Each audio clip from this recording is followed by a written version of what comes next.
Hello? Is this thing on? Oh, okay. Ladies and gentlemen, welcome to the program. I hope you've been enjoying it thus far. I am Bertom, and I am here to tell you that there is a song that is a Christmas favorite, and I'm sure it's a favorite of yours. It's a favorite of mine. But there has been a misconception about the lyrics for all these years. That's right. People have been singing the wrong lyrics to the song all this time. It's been an injustice. And so tonight, I'm going to finally sing this song correctly. So ladies and gentlemen, here we go.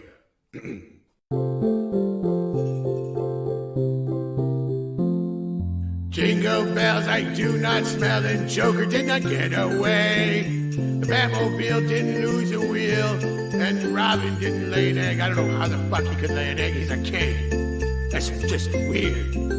I do not fucking smell. I take a fucking bath all the time. Ask Alfred. I mean, you know what I mean. Don't ask Alfred, but ask somebody who knows me, like Catwoman. She would tell you I smell good. Like manly musk.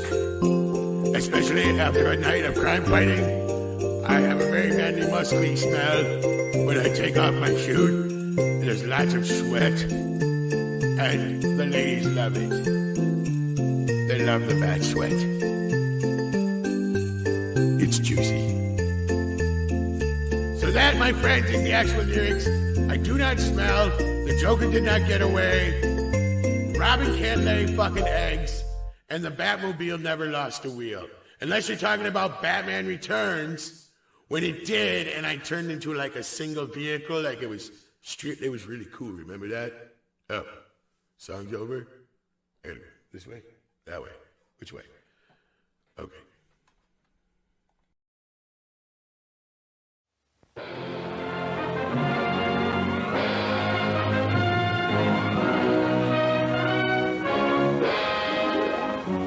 Television highlights of the news of yesteryear.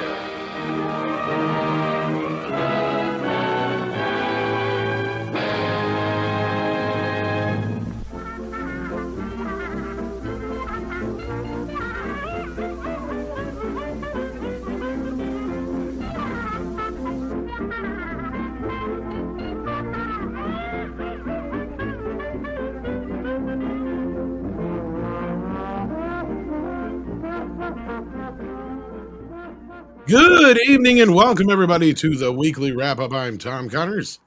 With me is two Canadians. We've got Mr. Paul Chatto. How are you doing? I'm very good. I'm excellent. I'm trying to decide whether to put any more videos up this December because December sucks. But yeah, nice to be one of the two cans. Yeah, well, we're glad to have you here. And also joining us is Mr. Script Doctor, the whitest man in the North, and that says a lot.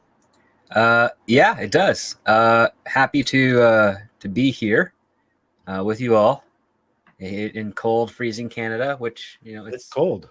It's warmed up to 0, so that's I was going to say it's 11 degrees Celsius here. What is it there? Warmed up to 0. Really, it's 0 Celsius. 0 Celsius is 11 Fahrenheit is here. No, 0 Celsius is 36 degrees. Yeah, I was going to say it's warmer for you guys right now than it is for me, is what I was trying to say. Yes.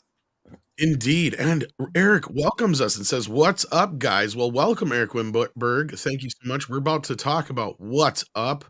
I also want to thank, right off the bat, Jim Watari, who gifted 5 memberships, a whole whopping 5. Thank you so much, my friend. We appreciate that. And those who got them. So, yeah. Paul, how was your week? Did you have an eventful one? It doesn't sound like YouTube's been yesterday, my father-in-law died. Oh, I'm so sorry to hear that. He was 90. It was time for him to go. Well, at least he was able to make it that long. That's not too many people can say that much. I guess. That's so that you just asked what an event. So that was it. And working away and doing some fun things that I can't really divulge right now, and having an enormous amount of fun doing it. And it's been good. Luckily, my father-in-law kind of just for those of you who suddenly are asking, what the hell? Everything's fine. It was a nice, slow landing. and people were with him that loved him, and it just sort of happened, and it was good. It was very Just the same. Still sorry to hear that. And, yeah. sorry I mean, for the death loss. is never a fun thing, but I mean, it is circle of life, and what are you going to do? And he Indeed. lived a good life, And he lives on in your grandchildren and your children as his that's grandchildren. correct. And he has supplied me with some of the finest computer support stories I'll ever tell of the foreseeable future. He's given me some great ones. So I have to Oh, thank yes, I have a theory about the conspiracy with grandparents and grandchildren and how the curse of I wish you have children the way, that whole thing. yes. It's true. It's a genetic thing. They're able to pass it down through you. It scientifically skips a generation. And you managed to make a child that reminds you of every bad trait you hated about your parents. Yeah, I don't know if there was some way to say, I wish that you had to deal with the computer support questions I had to. That's all. That's what I wish You have on no you, idea you what bastard. ISP struggle is. That's right. I had to No, call in no. and wait for hours on All the hold. worst. One of the worst things was teaching him, no, this is what right click does. You highlight something, right click it. And then from then on, phone calls. It's not, I can't click on anything. Are you right clicking? Yes, you told me to right click. No, I told you to right click when you've oh fuck, why did I tell you to right click? Biggest mistake. Your father-in-law essentially used a computer just like it were a typewriter. Yes, that's right. And I did teach someone about right clicking. Oh, for my Mac, yeah. I still use the control even though I have the right click activated now. Yeah, And so reflexively dunning. Did not know that he could turn on right click on his Mac mouse. I did not know, and I did not bother to even investigate. I just did not care for all the years I've had this Mac. I have not cared at all. But now you can right click like a pro. I can. And not feel like a wuss. Yes. Okay. Now you can right click like a man. So And this is the kind of highlights you get while others are over there watching Valiant. While we're waiting for them to get over here, this is the good no, stuff. this is the fun channel. That's the fun sucking channel. Stuffy stuff. It's just stuffy. It's just stuffy facts and what Facts was and figures and maths. Yeah, who needs maths? Who needs that? So And then we've got the wall man here, though, who says Musk most likely will be out as CEO with his poll. Did you see this, guys? He put a poll up on Twitter. What did he say? He goes, should I step down as CEO of Twitter? And yes, he and the lost. vote was pretty close, but so far it's more in the yes. But I'm sitting here thinking, boy, I wouldn't trust that with all the bots that they probably got going. Sounds like a bot harvesting plan. You can get all That's the data. exactly what I was thinking. It's funny you mentioned that script. I'm like, I wonder if he's trying to basically shoot fish in a barrel by trying to catch a bunch of bots at once. You gotta go, okay, this is gotta bait the hook somehow. Yeah, he'll be like, okay, that's the number. Okay, now watch this. I'm gonna do this. I'm gonna remove all the bots, and then it'll flip like that. Remove the bots in one simple go. Yeah, and then you'll watch the count just go. I bought my blue check. Now I'm waiting to be approved. Me too. With the conversion, it's $10 in Canada, not 15. 15. Oh, they charge 15 in Canada. Oh wow! Because when I did the pre for it, it said $10. I'm like, well, might have got lucky because I think what they did script is now if you're doing it on Apple stuff, they jack the price up. What does it matter? It's an account. It should be accessible on any device. Yeah, it's not because I couldn't even sign up until last week. Right now, you can't blue check yourself on any device other than Apple. Oh, so that's my catch. God damn it. So well, I'm not getting the blue check for a while anyway. So I haven't seen an advantage to it yet. And when the system's in place, I'll probably. I have no idea what the advantage is either, but I'm doing it. It's out of it's tax deductible out of my YouTube cash. So the only other thing I was thinking of was Musk is actually already thinking of stepping down, but he's just doing this just to troll motherfuckers. Well, he's got other companies that are bigger and more important than this to run, but there's the guy's a nerd, and this is very important to him. So it's one of those things where you're doing what you love, right? Yeah. He's got competent executives working on Stargate and Tesla, Stargate SG-1.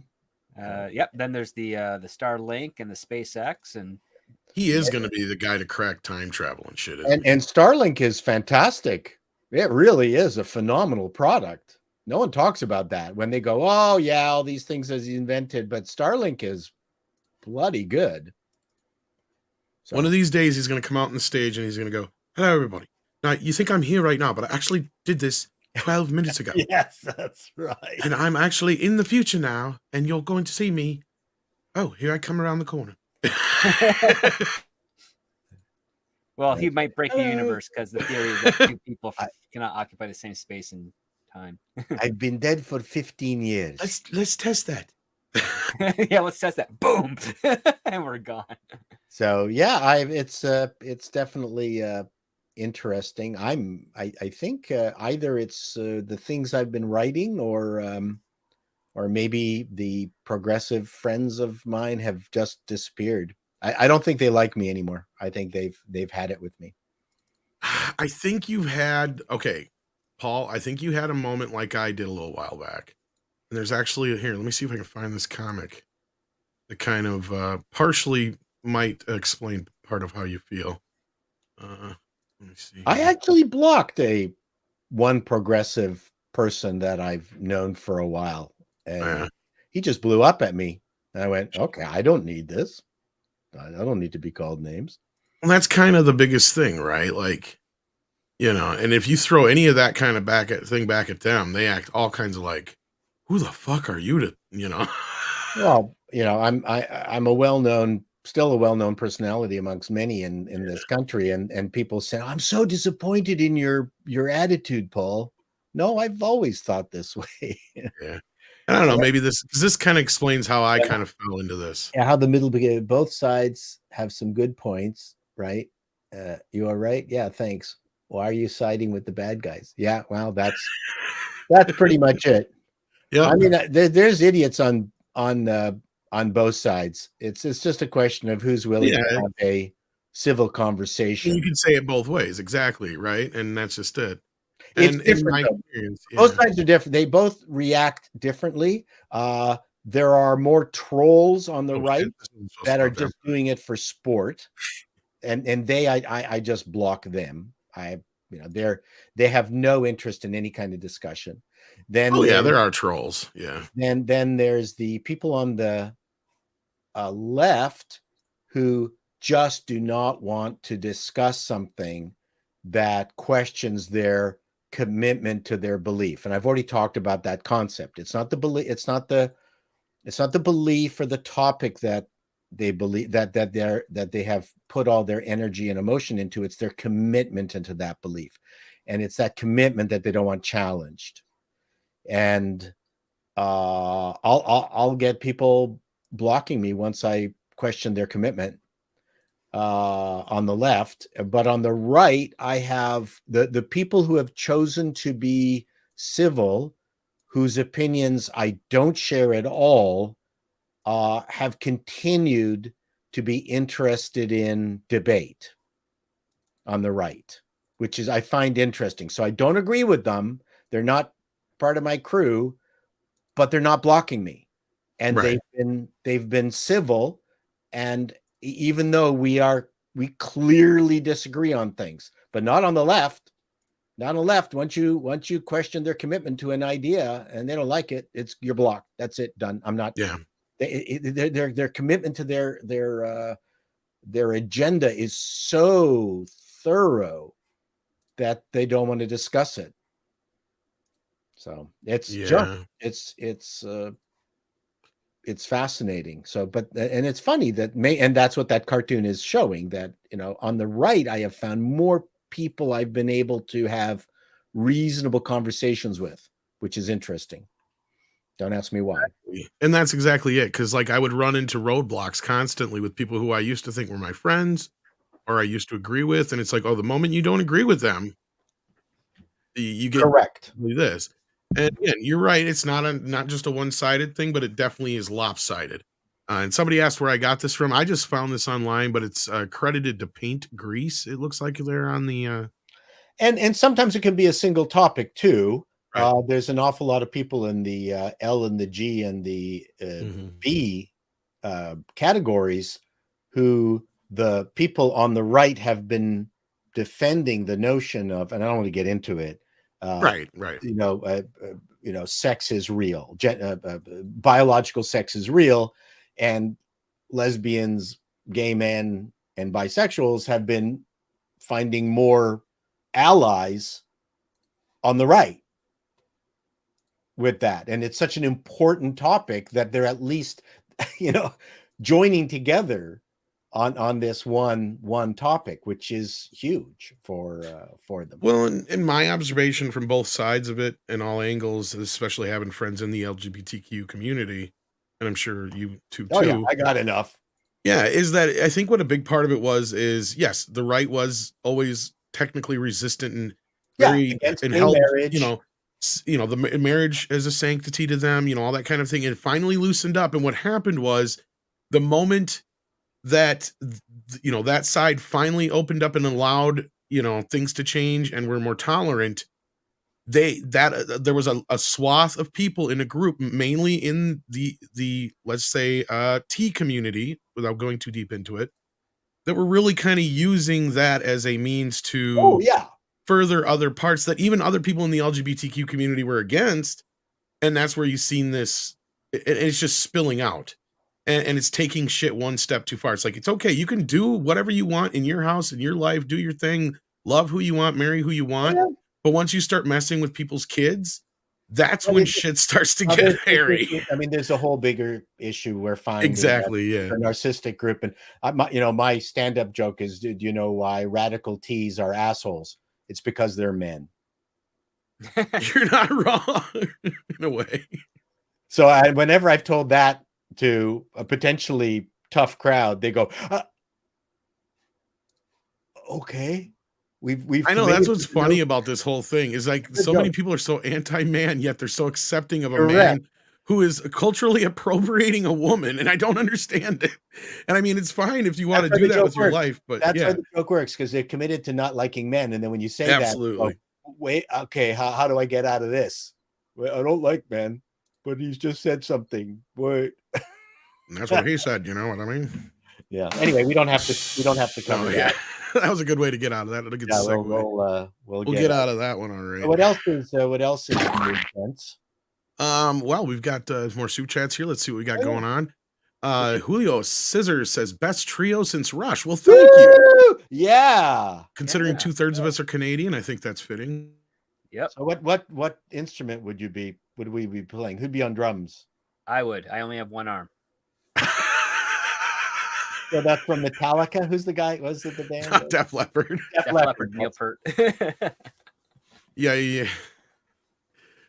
A friend of mine bought a farmstead in Beamsville, which is the wine district here in Ontario, one of the wine districts. And he took me upstairs to the loft that was just completely soundproofed. That it was Neil Peart's. Neil Peart used to live there, and that's where he practiced drums. Yeah, that is also speaking of Rush. That is also another reason why I'm hesitant to get the blue check on Twitter, because it literally would cost me one musical session with one member of Rush per month, and I think I can get more out of that musical session with Rush than I can out of Twitter Blue. Yeah, but when you're bringing in the vast YouTube lucre like I am, you can afford both. But so you'd be drums. Do you can play drums? Yep. Okay, so I used to play piano until my piano teacher passed away, and then I went over to drums because all the other piano teachers I got after that were terrible. Oh, I see. That was a weird connection initially. Yes, that was a weird thing to say. I used to play piano until they died, then I moved to drums. Like that's a weird jump. There's something. Well, my parents really wanted me to play an instrument, right? And I was too young to play with myself, so they picked piano. And I like my piano teacher because she made me play, practice, and learn on the songs that I liked to listen to. So TV theme songs and things of that nature. That was the best way you could learn because you actually care. And then she passed away, and then all the other teachers were like, no, you're going to learn this complex thing that's boring and doesn't sound fun. And I just lost interest. And No, I can my see dad's like, well, the drums are easy. We got him a drum set when he was his grandparents, my grandparents got me a drum set when I was a kid too. And he only has one arm. Yeah. And then did that for a few years. And then I got a girlfriend and didn't care anymore. Usually you get into that just so you can find a girlfriend. Like that's well, generally, if you're a drummer, then you don't get girlfriends. Oh, are you kidding me? The drummers always get the girls. That's the whole thing because they're the ones that know they have rhythm. Yeah, exactly. Part of it, yes. And usually they're the that- quiet types and all that business. But yeah. Well, Script Doctor knows this, but when the Frantics, we used to open for rock bands, and it was tough doing comedy. And then you'd go backstage, and the groupies would be all over the bands, no matter how shitty they were. Didn't matter, whatever, because you're on stage and you're a guy and you've got platinum blonde hair, which is a band here in Canada, and the flock of seagulls shit. I mean, all that weird hair, and with lots of gel. And the girls would like go up to them and go, "Fuck me," and then we'd go up and then we go, "Hey, we were the comedy act." They'd go, "Fuck you." So it was sad being. Get out of here. We want that. So Tom, what instrument would you be playing if you were Rush? I don't know. I mean, I know how to play piano, guitar, a little bit of drums. Bass? I mean, I can't really choose a ready guide in some celestial voice, but once I do decide, I will have made a choice. Okay. Once you get to that pearly gates, you will make a choice. Yeah. I'm a lousy guitar player. Rush. I do play sax. I play sax better than guitar, but there's no Andy McKay never played for Rush, so I don't think I can. There's not enough saxophone in rock songs anymore. True. Roxy Music is one of my all-time favorite bands. I mean, Huey Lewis used to use it quite a bit. Yeah, but he didn't do it in a Don rock. Henley did, and it was Heat Is On. Yeah. Huey Lewis. I mean, that's DC, San Antonio, okay. Not my taste. Boston. Yeah, well, that's kind of what do you call it? Prep rock or whatever from the. Yeah, but he made his money and he got. Oh, fuck yeah! Good for him. Hells yeah! He always had a good sense of humor when he was fronting the band, and he was a good, interesting fellow. I'm glad he got better because for a while there he had an inner ear problem. He wasn't able to tour anymore. Now that got better on him. So thank you for that, Julio. And then we've got Waltman here who says Musk also confirmed no successor if he steps down. Well, it's private co now. He can put anybody he wants in. Pretty much, yeah. So Psychotic said, why can't Hollywood do a deep dive into the plethora of great book series instead of polishing? Yeah, the same turds. Same turds like Beleaguered for Fantasy. Because probably all those books have been optioned by somebody. No, I'm not joking. No, you're probably not wrong, yeah. No, there's like everything out there is optioned by somebody. And half the time it's some horrible individual that has connived the writer for $5,000 to get a 10-year option on it. And no one will ever see it. You're not wrong. That even happens on non-copyrighted things. Because I watched, they re-released Robin Hood last week on video, or a couple weeks ago, and I watched it, and they were talking about how when the Prince of Thieves was being made, or they were trying to pitch it around Hollywood, there was like 3 other Robin Hood projects in development at the same fucking time. Yeah, because Fox wanted to buy their pitch just to kill it. They're like, "Oh, we'll buy it," but they heard from the grapevine they were just going to kill it because John McTiernan was directing one at that time, and so they wanted to kill it in favor of his. So, and Warner Brothers is like, "Well, we'll buy it, but we want can't you make it the future? Can Rocket Robin Hood?" Yeah, basically, like sci-fi is real big right now. Like, I don't know what world they were living in. You have to look up Rocket Robin Hood. I know exactly what Rocket Robin Hood is. The worst cartoon ever deep made. cut, but yeah. That's the one of those where the cutout mouse things, isn't it? Almost. That's Clutch Cargo. It's almost Clutch Cargo, but it's in that era, right? Like, yeah, it's bad. It's it's bad. Yes, they and we had got Xantar. rocket staff. They had rocket staff sticks that Yeah. allowed them zoom around space. And then we got Xantar here who says the problem with Musk is that people assume he's smart. Change that to assuming he's a moron pretending to be smart. His actions suddenly make sense. Oh, yeah, I think he's smart. I say he's got to be pretty smart. Even if he's not rocket scientist smart, he's still smart enough to find them. Then we got LQ3, who's been a member for 2 months or 3 months actually at the maximum effort puppy level. Thank you so much. Says, Hale, thanks for giving us something to watch on Sundays. Well, you're welcome, and I do my best. And I'm glad to see a lot of the people have made their way over here from the Valiant stream. So hello and welcome to the Valiant Renegade Raid. We appreciate that. And who knows, some of those guys might pop in over here. You never know. What's their big story? Did they finally the end of Wakanda Lives Matter? They talked a little bit about that. They talked about, I think, the FTX stuff a little bit. Avatar. Yeah, I took a nap, so I missed some of it. Oh, Messi, yes. Kareen says I'm on cloud 9 since AR won Messi and is the GOAT. Also, leave Henry Cavill alone, haters. Yeah, we shouldn't pay. Yes, that I didn't know when the game was on. I thought it was going to be 2:00 Eastern Standard Time, and then I got this note that it was done. But it looked like a really exciting game. Holy smokes! I saw the highlights. And Messi, I'm very glad for Messi. I'm not an Argentinian fan because one of my ex-business partners was Argentinian, and we don't get along. In fact, I haven't seen him since I bought him out. We broke up fairly badly, and my other business partner, who's Brazilian, would never root for Argentina ever. So I'm not allowed to root for Argentina, but I'm very happy for Messi. That's a huge win.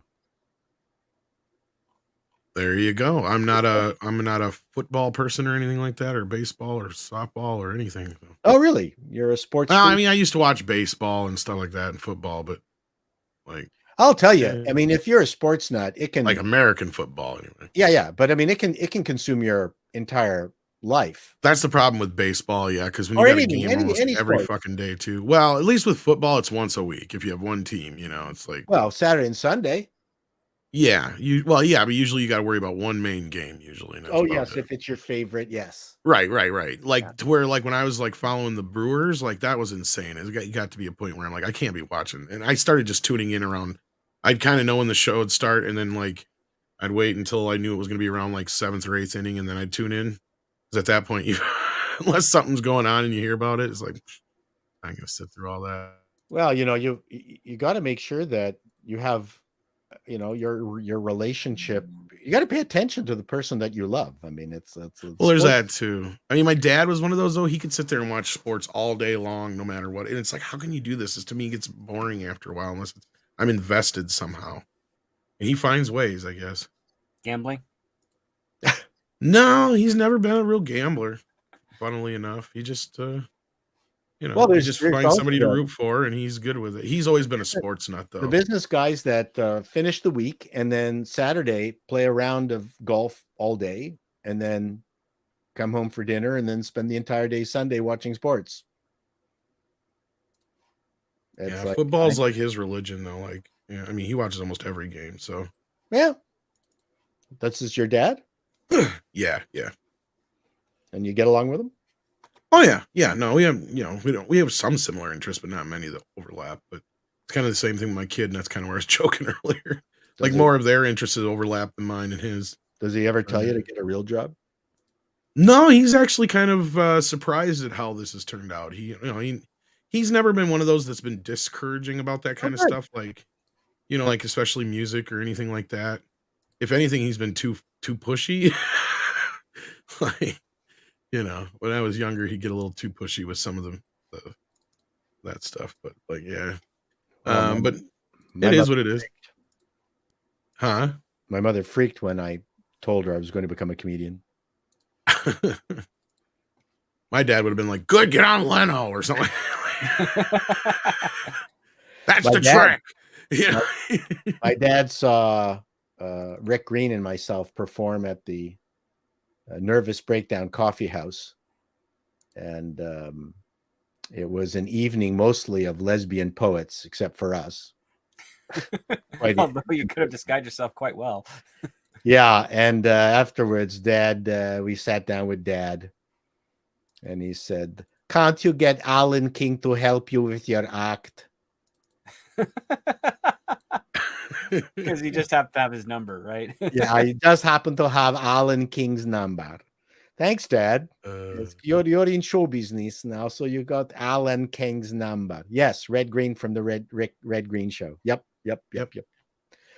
So yes, we have established that. Yeah, hey, Perry White, you should watch the show I did with Rick just recently on the Prisoners of Gravity. Yeah, that was a great interview. I did a show with him. So two episodes ago, the Prisoners of Gravity, the first comic book show ever. It's a great show. That was a great episode. I really enjoyed doing that with Rick. You know, it's funny though, like I've interviewed some, directors, actors, producers, all that kind of stuff. But there's certain people that I knew growing up that if I told them that I knew somebody who knew Red Green, they'd freak the fuck out. That's funny.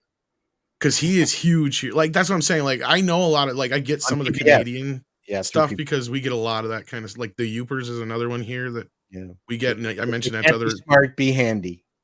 Yep. So APM fixes everything, man.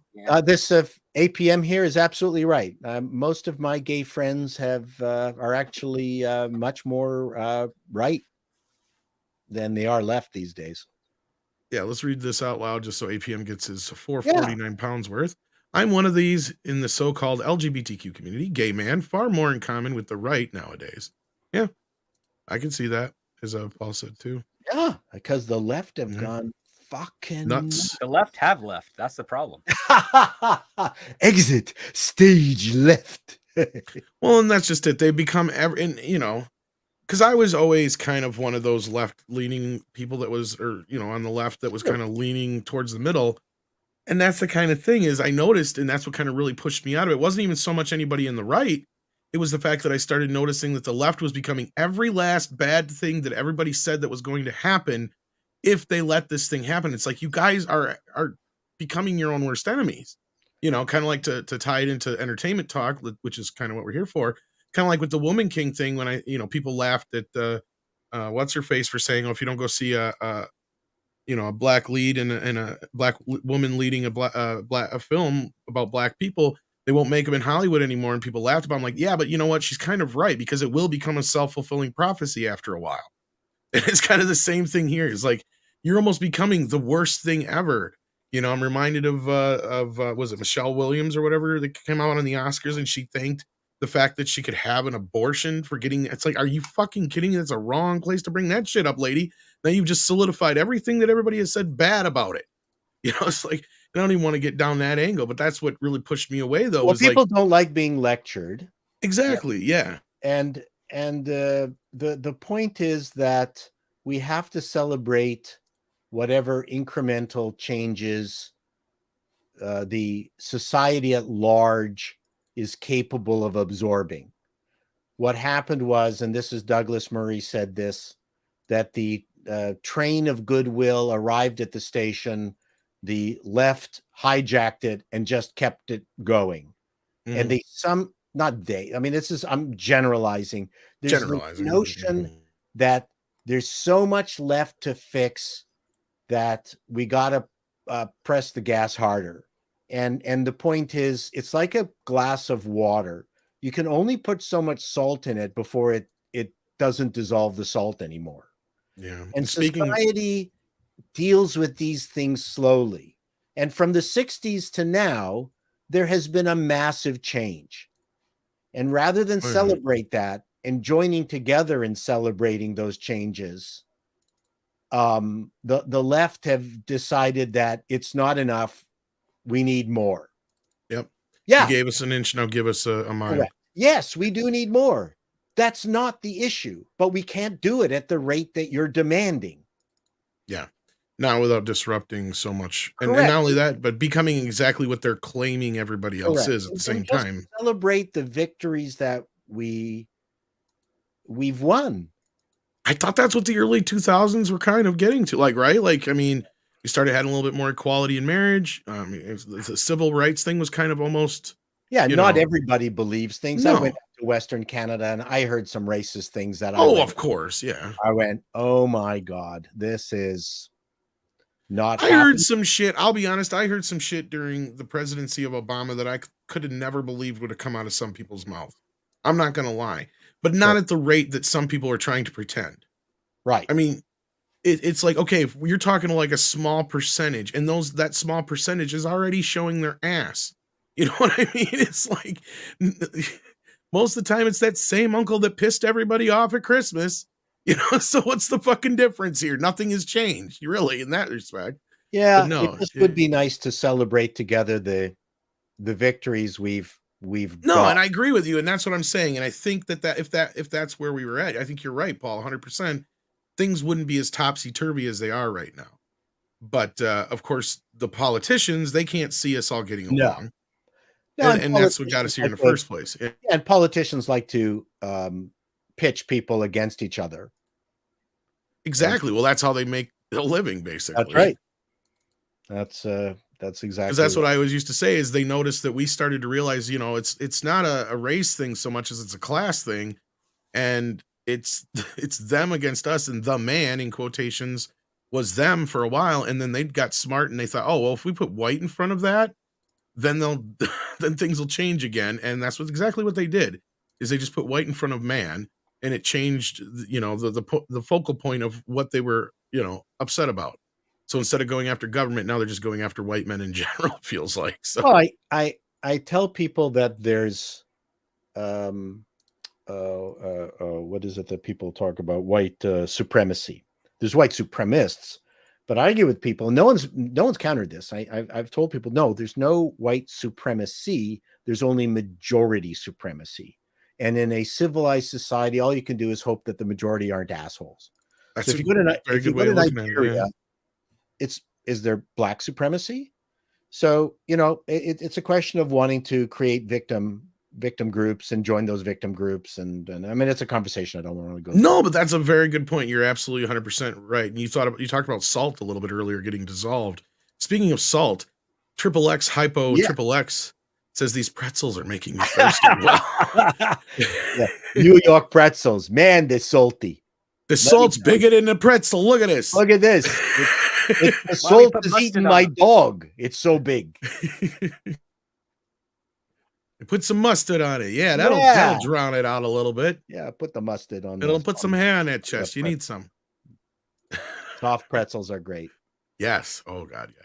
Mecca J says J.K. Rowling is in the news again for apparently mocking a member of the alphabet community for their Hogwarts Legacy boycott comments. I read that. It wasn't. She just confirmed to them to just go ahead. Like, what do I care? It wasn't mocking.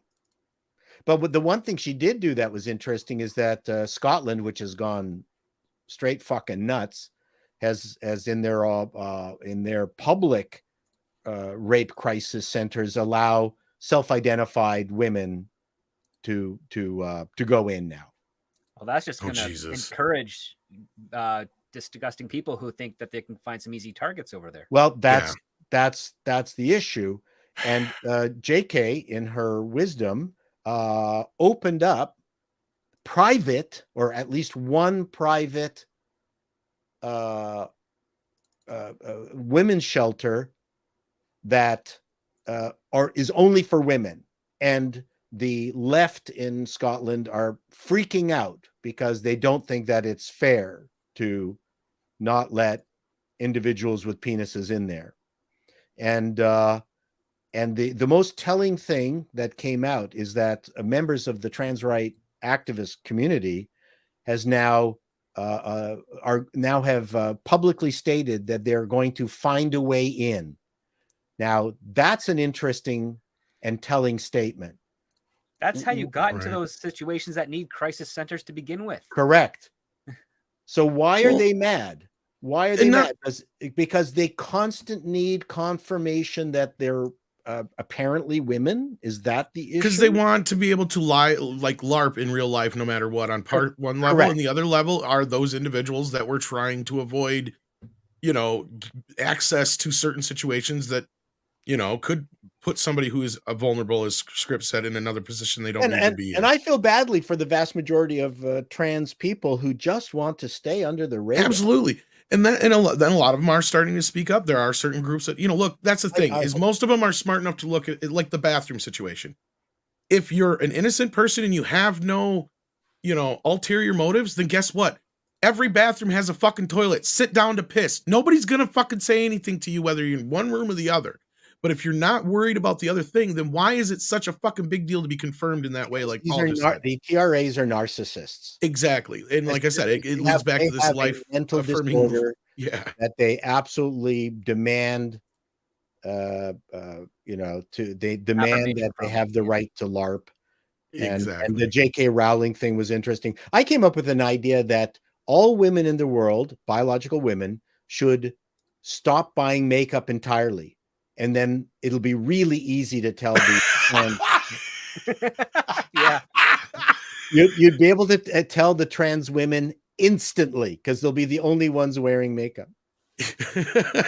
Well, half the time they're the only ones who can get the makeup right anyway. Like, Well, at least cover up their 5 o'clock shadow. exactly. So you're either trans women or you're a Portuguese cleaning lady. Okay, which one are you? Well, I Oh, get where God. JK is coming from too, because I So mean, as first yeah, of all, so you yes, know, I'd like to know what Mecca's point here is, though. Is it like are they being negative about what? oh, I'm sure Mecca's supporting JK, and he knew just like you did that whatever she said, and that's why he put mocking in parentheses. I believe. Okay. If I Yeah, had to take a random guess at this, because yeah, a lot of folks here, just a lot of folks in general, I think look at this and they go, yeah, what the fuck? She well, has every right to feel point that here, fucking way. She's not well, saying you have no right to exist. I, Jesus. the person that she responded to has been after her for years and has been very nasty. So she's just kind of returning it in kind. I read the posts. This person has And a if that's the very bad case, reputation. then fuck them. That's exactly right. That's where That, I'm at. Grow a that's sense of humor and fuck off. Like, not only that, it's getting sickening. And JK's right, where men have to feel they need to become a woman to actually win at something. Or well. I hope we stop talking about it, and that's going to come yeah, when institutions learn to say no. absolutely, absolutely. And thank you for that, Mecha J. Yep. Jeremiah Hembry's here and says, I don't blame James Gunn because he's doing what his boss told him to do. You're not wrong here, and I'm sure Yeah. Script would agree with you as well, because Save the DC franchise so we can make some money off of it. Here's a plan. Like, that's it. well, there's been no bigger news this week than this. Let's be real. James Gunn has become public enemy number one in the crosshairs of every Henry Cavill / Snyder fan you could find. And I've seen fired James Gunn trending more than I've seen Avatar trend this weekend. True. So at this point, people need to just back the fuck off and wait and see what he's gonna do before they start complaining. And this is what I was talking about, and this is what kind of made me go, whoa. Everybody is more concerned about Henry Cavill than they are Superman right now. Well, that's That just is the because they're problem. Henry Cavill fans and not Superman fans. Exactly. And There's that's what nothing I wrong was with that. saying. And that's fine, yeah. But I would rather be more concerned with the character, right? Like, to me, and that's what I was saying, is like, I want somebody who's going to be Superman. I don't want somebody who's going to be Henry Cavill as Superman. He's too big for the role at this point. And not only that, age schmage, it ain't got nothing to do with it.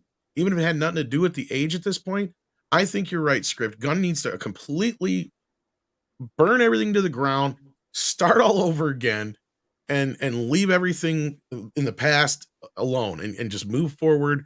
Nothing to tie it to the past other than if you have a few actors playing new characters, whatever.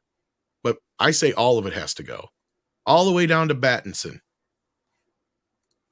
Oh, I'm in the same boat, because you have no idea you have more potential when you have freedom than to be constricted by, I have to abide by the last 10 years of this failed part of the franchise. it's doable, but you're still going to have that stigma, that stink, that monkey on the back of everything that comes afterwards, because you're essentially kind of absorbing the failures into your new product. It's like a sins of the father type of thing. You really shouldn't be blaming the son for the sins of the father, but if you make that father so dependent on the son's success, it's going to happen anyways, right? So just and that's just separate. It. I mean, would you want to I get it. Would you want a chance taking a blame for a bad movie just because you're still hindered by Snyderverse or Hamadaverse, or whatever you want to fucking call it? Yeah, like if I got the opportunity to write, say, a Green Arrow story, but I had to do it under the style and purview of that verse, I would be upset because I wouldn't be able to do all the trick arrows because it's not real enough. I can't have a boxing glove arrow. I can't have an exploding net arrow. It's got to all be regular, real arrows, kind of like what you had for almost the entirety of the Green Arrow show. There's one of the cool things that makes Green Arrow the comic book hero he is the fact that he has a whole bunch of very clever and interesting trick arrows. They do things that normal arrows shouldn't do, and he's able to fire them with precise accuracy. Sorry. You can't do that in a Snyderverse type thing. Not unless it's like mother box technology. I'm surprised they didn't use that on Green Arrow, because one of the tough things about shooting a bow at someone is that that's a gruesome way to die. Yes. Whereas a gunshot's invisible. Yep. Arrows, he couldn't shoot people with it. Well, he did for that first season, and then yes, which made it good. Well, that's also part of the whole reason to have like trick arrows and shit too. Which I'm surprised. Yeah. So I know nothing about Green Arrow. So no, he has all these. He only has one arm, like Script. Oh yeah. Well, in the future, but no, he has all these fun trick arrows. Well, he loses an arm in the. Yeah, Superman takes it off him. In what went what? In the later on, Frank Miller also took off your arm. Yes, and Green Arrows took off my arm. Okay. You don't really have you have two arms. I do have two arms, yes. Okay, too dangerous with two arms, and he just ripped it off like a doll. Something like that. Well, in that comic book, yeah, something like that. Yeah. So I guess that way he couldn't fire his arrows. The trick arrows would have been a budget issue. Yeah, totally. I mean, yeah, for every time. Well, the thing is, it would be the same type of budget issue you would have with a normal CG arrow, because that's what it was. There was never any real arrows he drew back on the bowstring. They were all added in post. Oh, they were. Yeah, so there's no point not to giving him the trick arrows. They're already animating them in there. The only time they used real arrows is they had a professional person come in there and they'd shoot tennis balls, because like it's safer to shoot tennis balls against the wall than it is from a professional in a closed set where everybody's very far away and they're behind glass and all that stuff. That's what I know they did that real. But any of the other times, there was never an arrow knocked in the knocking point or knocked into the bowstring. It was just the string was drawn back by the actor. They animated the arrow in there. And I was thinking you could still do trick arrows, because even the reaction is like, oh, it's just a prosthetic arrow that they've glued to the guy's chest underneath his clothes, and then the stuntman just jumps back and falls onto the ground. Okay, but you could also do punching a boxing glove arrow, and you have the actor just react as if he's been punched in the face, and you just put in the punching the boxing glove arrow. Yeah, with a lot of, since they're already CG, you could do just about anything. Yeah. Oh, you could do the one where a net explodes and it just wraps the guy up like a gift. Well, most gunshots and powder and all that stuff now is CG, just from a safety perspective. Oh yeah, yep. I mean, every once in a while you get one guy that says, "Yeah, we'll do squibs," but rarely, because it's always cheaper just to animate the blood and the explosion and all that stuff. Mm-hmm. But joining us, ladies and gentlemen, now is the one, the only Mexican Iron Man. Hello, here for diversity, inclusion, and equity. Also, what is this? Midnight's Edge After Dark Weekend Review Canada edition? Yeah. It almost was for a minute there. I gotta come in and represent my boy Tom because we need some USA, USA, USA. Well, we've covered the entire continent with all four of us here. We have the entire North American continent. Well, wait a minute, Paul. Are you on the East Coast or the West Coast of Canada? I'm in the middle. Okay, Script's on the East Coast. I'm on the East Coast of the US. No, we're both in the middle. We're both in the middle. It's just we're in the Eastern time zone. It's a big East Coast technically. Canada's really all one big middle.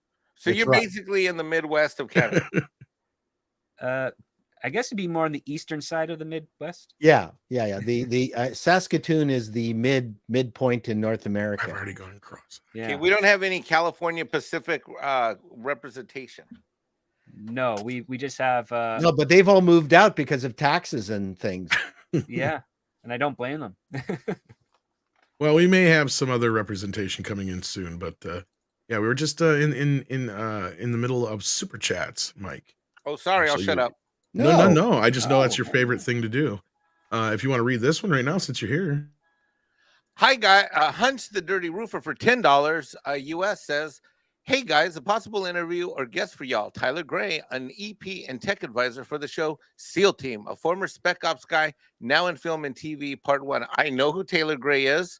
Funny that I should walk in on this super chat because I do a ton of tactical training myself. Part 2.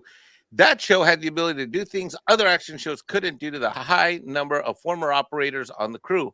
Google Aspire Rig. They are the first to do a live run of it for TV. I remember that episode. Yeah, if only they had real lawyers on She-Hulk, maybe they could have done something good.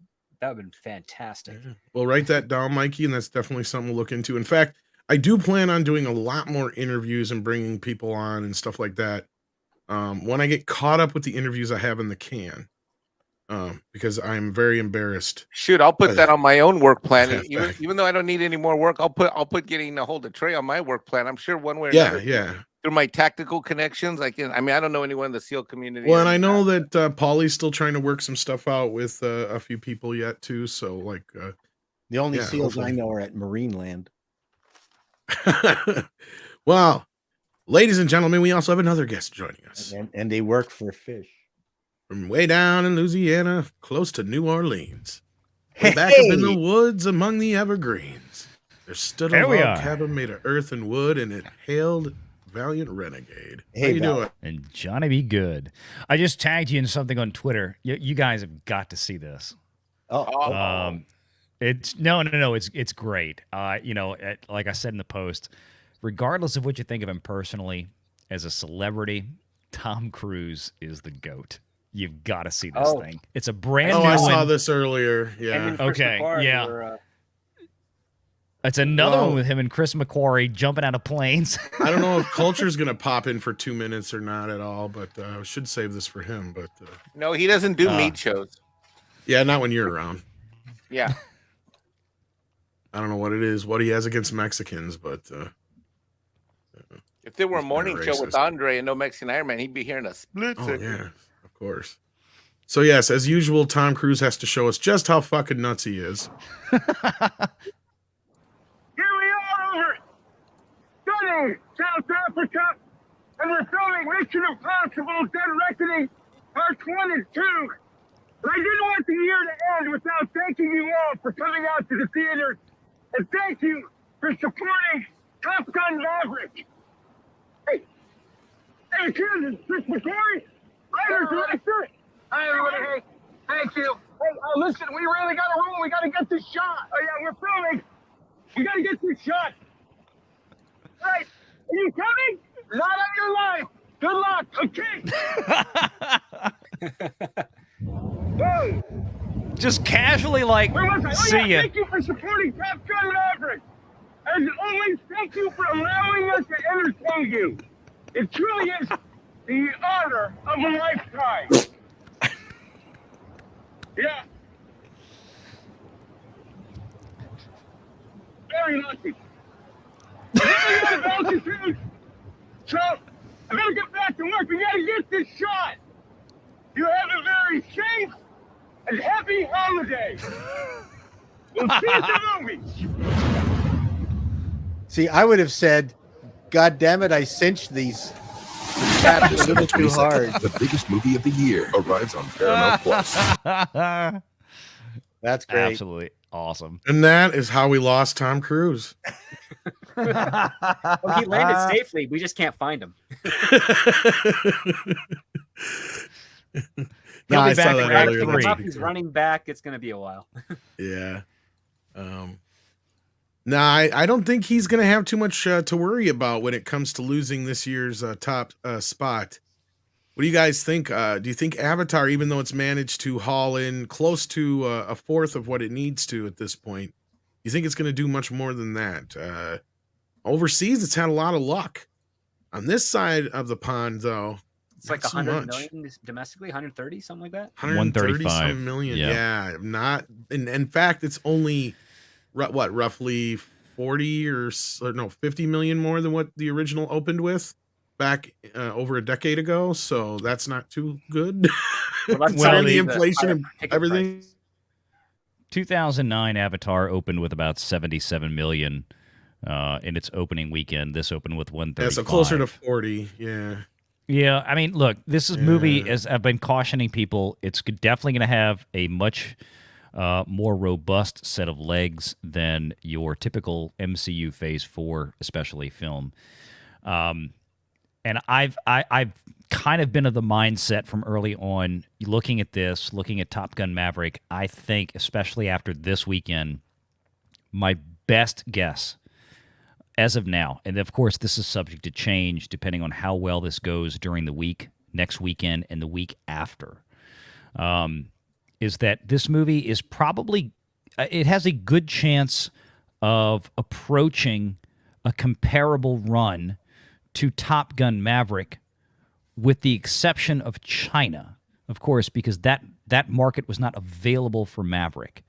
So my point is that this movie could approach that $1.5 million marker, sans China, and then China, and I think this is where Cameron's mindset was going, is that talking about having this be, it needs to be one of the top 5 grossing films of all time, unadjusted for inflation, to where we would see something like a Maverick performance in the box office with the addition of, hopefully, another 400 to 500 million, at least initially, from China, which would put it at that $2 billion mark. So I'm going to be looking at this movie from a standpoint of overall global grosses with and without China as a comparative metric. I think that's going to be interesting to see. I don't think it's going to do it. I don't think I get what you're saying, Valiant, and I don't disagree with you to a point. But I think this does not. I mean, you're right about the Marvel aspect of it, but this does not have what all the things the original film had going for it to keep it going. No, I could be wrong. I would it could agree. be very fucking wrong, but it's got. we're You all know what having I fun. didn't think about? What I didn't think about till I heard on Valiant Stream earlier was a talk that VR had with WDW Pro about some of the themes of this particular movie. And I look, just from a time standpoint, it's going to be hard to get multiple ticket sales. That's It's not one impossible. thing. I And mean, the original was just as long, so we can't discount that. was it? Yeah, it was almost as long. It was like 3 hours. It was close. It was. I don't think it was quite 3 hours, but it was close. Yeah, I know the extended edition is a little longer, but like, it was still close to 3 hours as was. It was like way over 2 hours and 45 minutes. I know that. I want to say it was like 250 or something like that. But anyhow, that hurts it. So like the movie itself is a little bit longer than the original already. Plus you add in all the previews and shit. Like we already did the math. Almost pretty much any IMAX screen is only going to be able to have 3 showings in a day. That's it. What's its More or exit less. score? What's its audience exit score? Very, very positive. doing well. According, it's overwhelmingly positive. To be fair, Paul, from the reports we've seen from intelligence that Deadline often cites when a movie opens, it's been in the upper 80s and 90s. It's been very positive. My contention earlier that I think that Mike is referring to is that there's a lot of themes and I guess for lack of better description, darkness in this film. It's very cringy at some points, and I get what they're going for with creating an emotional, visceral reaction from the audience with, not to get into spoilers, but what they have to do to obtain this new super juice that's on Pandora that's not unobtainium. Are they calling it super juice? No, well, that's just what I'm throwing out there. They might as well. That's why I asked. Well, unobtainium's not much more. The point is that it's kind of, it's really dark, man. I mean, the problem is a movie like this, as we've discussed here many times, when you have a movie like Endgame or Maverick or Spider-Man No Way Home, or throw in whatever massive, top 10 all-time blockbuster kind of film, you've got to have a ton of repeat business. And my concern is, given some of the themes in this, I don't know how well that's going to engender repeat business, particularly from the family audience dynamic. You're going to have parents with young to middle-aged kids, 10, 12, 13, that might go see this. Are they going to go back and see it a second time? Well, I know Mikey's taking his kid to go see it, so he'll go at least see it one more time, if not more. And he likes... Yes, I absolutely will go see it one more time with my kid. Max, Script, have you seen this movie yet? No, but when Valen just talked about middle-aged kids, I was thinking, yeah, there are a lot of people that still live with their parents that. No, that's why can't afford to go to the goddamn I need to come movies. up with a better. Yeah, I'm talking about like Renegade Junior, like 11-year-old or early teen stuff like this. Oh, I thought you were talking about the 30-year-olds who are still living. No, I know. I've got to come up with a better description for that demographic. At this point, I almost feel like Cameron would have been better off waiting like another 5 or 10 years to where this almost would have been nostalgic, because you're at this point where it's kind of in that gray area yet. You know what I mean? Where it's not quite nostalgic enough to be considered like Top Gun was a nostalgia film in a way. Mm-hmm. But it's still kind of, we've seen this. And that's what I think is going to, and I could be totally wrong, Bailey, but I think that's what's going to hurt the repeat viewing and a lot of people going to it in the, in the grand scheme of things and making it the success that they need it to be, is that it's just like everything else out there to most people. It's no different than anything they've seen in the last 10 Marvel movies, is what I'm saying. Well, one of the things that was encouraging from a financial perspective on this film was that if you read through the Deadline articles from this past weekend from Anthony D'Alessandro, he does a great job, and we always cite his articles on Valiant Renegade because he really tears it down very, very well. And one of the things that I found fascinating was that they talked about how this movie was not as near front-loaded from some of the other Marvel entries that we've seen out there, which everybody was pretty much all on board with from day one. But a lot of the ticket pre-sales, so for example, when they talked about ticket pre-sales and trying to peg an opening weekend for a Marvel film, whether it was Doctor Strange or Thor or Wakanda Forever in recent days, they were seeing, 70+% of the pre-sales that were coming in for the box office were loaded in to Thursday and Friday. The number for Avatar 2 was closer to 50 to 60% of pre-sales for those first 2 days. So in other words, more of the ticket pre-sales were stretched out over far more days than we've seen. And this is why they're looking at this is in terms of a movie that's going to be far more leggy. Of course, we're coming into a Christmas holiday week. Now, the only thing that's working against it is very similar to Spider-Man No Way Home's second weekend of last year. Spider-Man No Way Home, and I've got a lot, comments on YouTube videos over the last few years, or the last year, kind of digging into me about, well, Spider-Man had a similar second weekend drop to all this and blah, blah, blah. Well, Spider-Man No Way Home's second weekend, its second Friday, was flipping Christmas Eve, notoriously one of the worst days for theaters in any year. People don't go out to go see movies on Christmas Eve. They're doing stuff with families. They're getting ready. They used to, but yeah. Well, no, Christmas Day has always been a pretty good day at theaters, but Christmas Eve.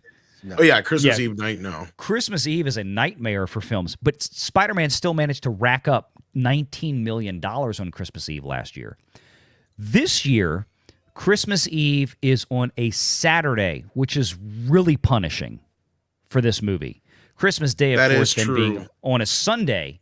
And the first Avatar film had, honestly, it was the most ideal perfection of how the calendar landed with Avatar, the first Avatar in 2009's second weekend, because Christmas Eve was on a Thursday.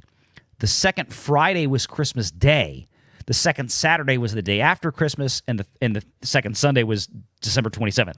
I mean, you could not have asked for a more ideal calendar lineup for a second weekend for a film like that. And of course, Avatar, the first Avatar, only dropped 2% in the second weekend over the first. I don't think that's going to happen this time. I really doubt it. I don't think it's going to drop 60% like a Marvel film, but I don't think it's going to drop just 2. I think it's going to be like I would expect, or I would hope for this movie's sake, a drop of somewhere in the vicinity of 30%, which would be 30%. That's what I would hope for. I'm waiting to see what the weekday looks like. Because I was just going to ask you, what do you think about the dark horses that are coming in here? Because you've got a couple of things. Well, you got one that it's already kind of dealing with, Violent Night, which is actually playing like you would want an Avatar movie 2, only on a grander scale, right? It's kind of staying stable. It hasn't really changed. And it's it won't staying change. Stable, but the only problem is that at this point, Avatar 2 has now consumed almost 100% of the available PLF screens. Until Puss in Boots comes out this week. Well, they're not going to cough up much of any Puss in Boots or any Avatar screens for Puss in Boots for PLF. I highly doubt it. Highly doubt it. Theaters, I'll put it this way. Theaters would be off their rocker if they coughed up a bunch of PLF screens for Puss in Boots over Avatar. But what if they're not? This is the thing, though, per screen. Well, here's the thing that I'm noticing. That's it. Though. I mean, like I'm just talking about the PLF stuff. Well, and here's why I asked this, because Valiant, I've seen a lot of people post like things online because they'll have ushers, like they'll post because they're almost like you just said, all their screens are Avatar this last weekend, right? And they'll post the amount of people that are in each screen, and you literally have single digits or like 2 or 3 people in some of these screens. It's insane. Like they're not going to keep all those theaters open for Avatar when the first weekend they couldn't even fill those theaters. And that could be true. And this is what I would suspect, because I've seen this many times, especially in recent years. What I would think will happen, and you can probably start pulling this up now if you want to go to Fandango and all this kind of stuff. I haven't looked, but I can almost guarantee you this is what the next weekend is going to look like, the Christmas weekend. You're going to see PLF screens having showings of Puss in Boots, but they will all be like Saturday morning through Saturday afternoon. And I don't think it's going to take the number 1 spot. I'm just saying I think it might take a chunk out of its ass, though. No, that's what I'm saying is that like you will still have, when it comes to prime time tickets, when it comes to 6 p.m. and later shows, everything in a PLF virtually is still going to be Avatar 2. And not only that, like the earlier shows in the day, 2 or 3 showings of Puss in Boots for 1 showing of Avatar. Sorry, go ahead. No. I was going to say earlier showings in the day on PLF will tend to skew more heavily, or I'm not going to say it's not going to overwhelm Avatar, but you're going to have more than you will like on a Wednesday or Thursday this week. You'll see more earlier showings for Puss in Boots on those PLF because just like any animated film that's geared towards younger audiences, this is why that movies like Minions: The Rise of Gru, for example, they have a lower average ticket price because it skews more heavily children and it skews more heavily earlier in the day. Meaning there's more people that are showing up for 10 a.m., 11 a.m. breakfast shows and lunch shows and early afternoon shows with children, with lots of children to go watch those shows versus the crowd that's going to show up for Avatar that's going to show up in prime time. And I know you got to guess backstage because I sent in the link. Yeah, because there's another dark horse I'm going to bring up, and I'm going to make a bold prediction here. But welcome, WDW Pro, to the program. Welcome. How are you doing? This guy. Happy to be here. And I am enjoying. Wait a minute. Is my voice even where it should be? Oh, it is. Good. Yeah, your voice is. You're clicking a little bit, but you're that's crackling just a smidge. I think. Well, I was worried. I was worried that I might be still in the South Park pitch range. No, you're in your normal. So you're in your normal pitch. No, you got out of Butters earlier. We're not going back to that right now. So just do your spiel so we don't have to listen to your bullshit. Well, I was really excited about the topic you guys are discussing because I have been wondering how this little Puss in Boots movie is going to do. I think that now that we understand Avatar has more mature content in it that families may want to steer small children away from, that there's an actual opening here for Puss in Boots. Now, as you guys were saying, not to overtake Avatar in any sense of that, but it's just counter to programming. carve out its own niche, and frankly, I would really enjoy to see it do well, to see it overperform, because I think that the whole Shrek franchise, that entire IP, has been done kind of dirty. I mean, I think that is something that is primed for a comeback if they would just give it the opportunity, but they're too busy with Minions to give it any sort of You're effort. right, Pro. And I reminded people how popular Puss in Boots was as a Oh, spin-off yeah. of Shrek. I mean, it made over $500 million almost the same amount of years ago that Avatar did, but I believe Puss in Boots was smart enough that they had at least a straight-to-video sequel, I think it was, in between, and other things like video games, and he popped up in Shrek Forever and stuff like that. But like the other dark horse I was talking about, and here's my bold prediction. This other dark horse is, I think, going to be the first movie to knock Avatar off the top ring, and that is going to be Megan. That gets released the first week of January, I think it is, 8th, if I'm not mistaken. And that'll be, what, Avatar's third or fourth week? You think that'll knock Avatar off the top? I think it will. It has had a lot of I've buzz. heard that name. I'm not real familiar with it. You don't know what Megan is? No, it's the killer robot movie. It's a horror film. Horror films have a difficult time knocking off a tent pole. They usually do, but guess what? Scream I did know it. this one. This looks Scream great. did it to Spider-Man. This and is I a think this has more Chuck E. buzz than Cheese. Scream did. This is a sexy Chuck E. Cheese. Chucky, yeah, it's kind of like Chucky. Basically, Chuck E. Cheese. Sorry, sexy Chuck E. Cheese. Yeah, I knew what you meant. But what's the little video I game have that's seen like, more Chuck E. stuff Cheese buzz. spoof? We Like, just I've got seen some more fresh buzz. casting on Five Nights at Freddy's. Speaking of horror films, so Yeah, We did yeah. that. I'm Yeah, on- Matthew Megan Lillard is looked supposed to be in there. Great, but I don't think it's that big. It's but it looks PG-13, and I've seen a lot more stuff online for that than I have as far as like trending and buzz for it than I have for Avatar. I'll be honest with you. That's just me personally. I have a feeling that might be. It'll only happen for 1 week because Scream Right, did the same same as fucking thing to No Way Home. Knocked it off the top ring for 1 week, and that was rated R. Megan's only PG-13, I believe. So that has a chance to since it's not already a franchise, it might just manage to do what Scream did last year. So Yeah, I wouldn't I count need it to see out. the second week for Avatar, but I can buy that right now. I could see that being a possibility. After the second week, we'll get an idea of where Avatar is going. If it drops, if it drops 50% in its second weekend, then yes, definitely that's on the horizon as a possibility. And I'm surprised Valiant hasn't heard about Megan yet.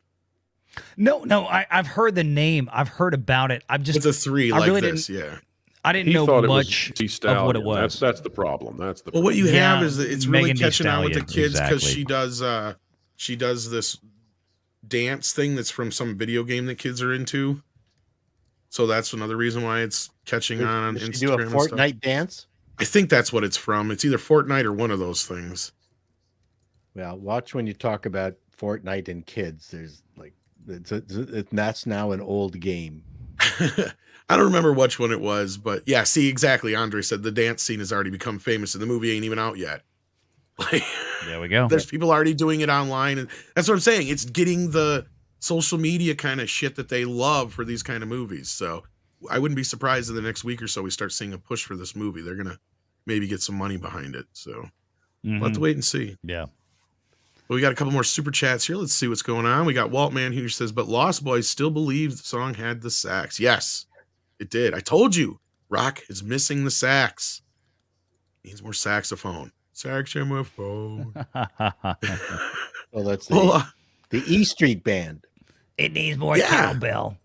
yeah, E Street used to have it all the time. Yep. Olaf has been a member for 16 months. Thank you for that. I was never a Springsteen fan. Really? Yeah.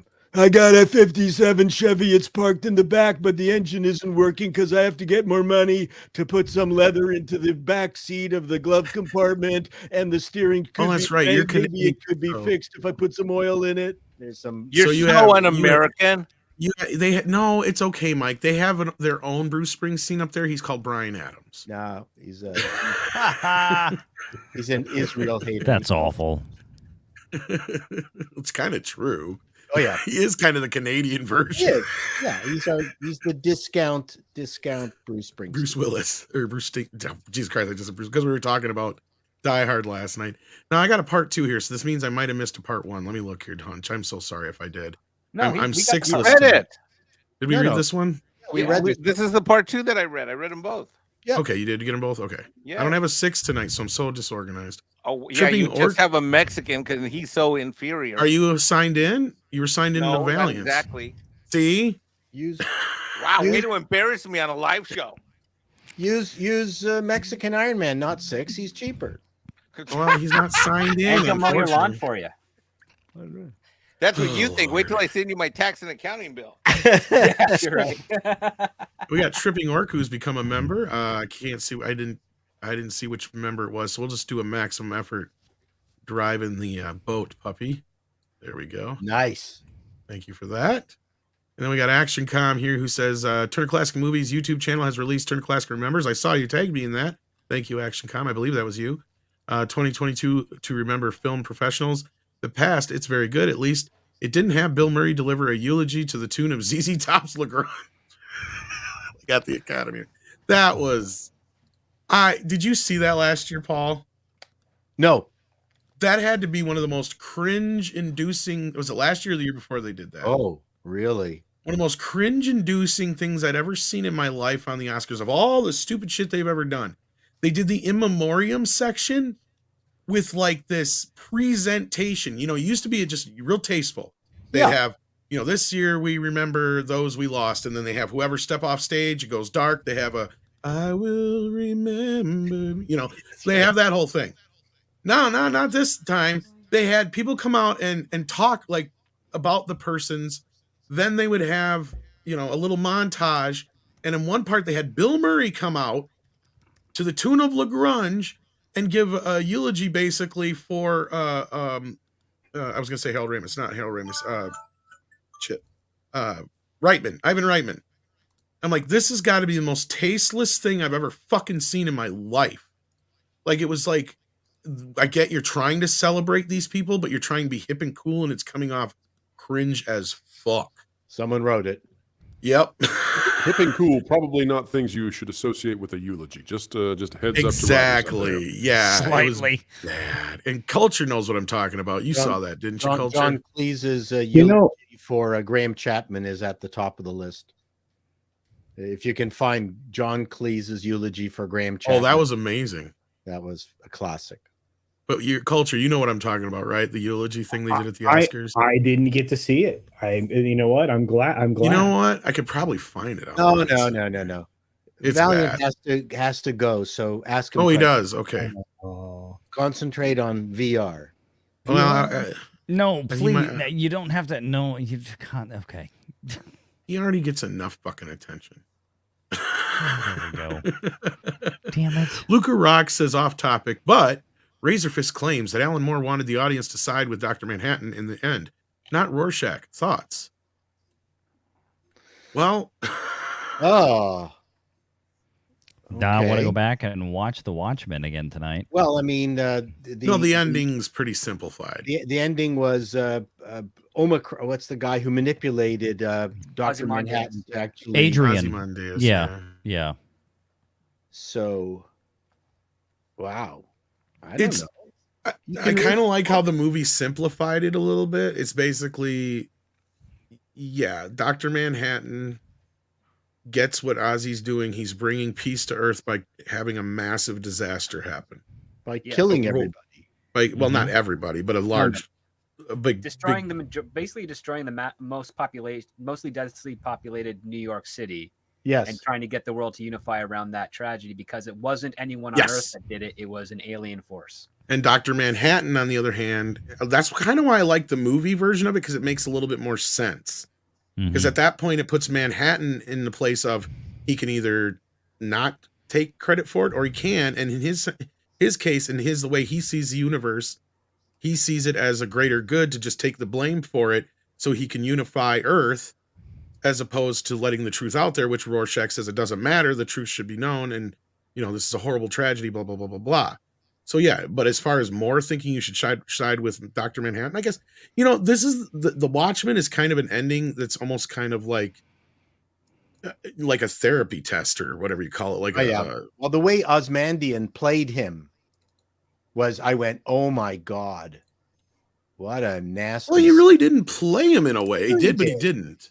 Oh, he had to hide his. Well, and that's why I think Dr. Manhattan, understood what he was doing, because he's like, oh, that clever bastard kind of thing.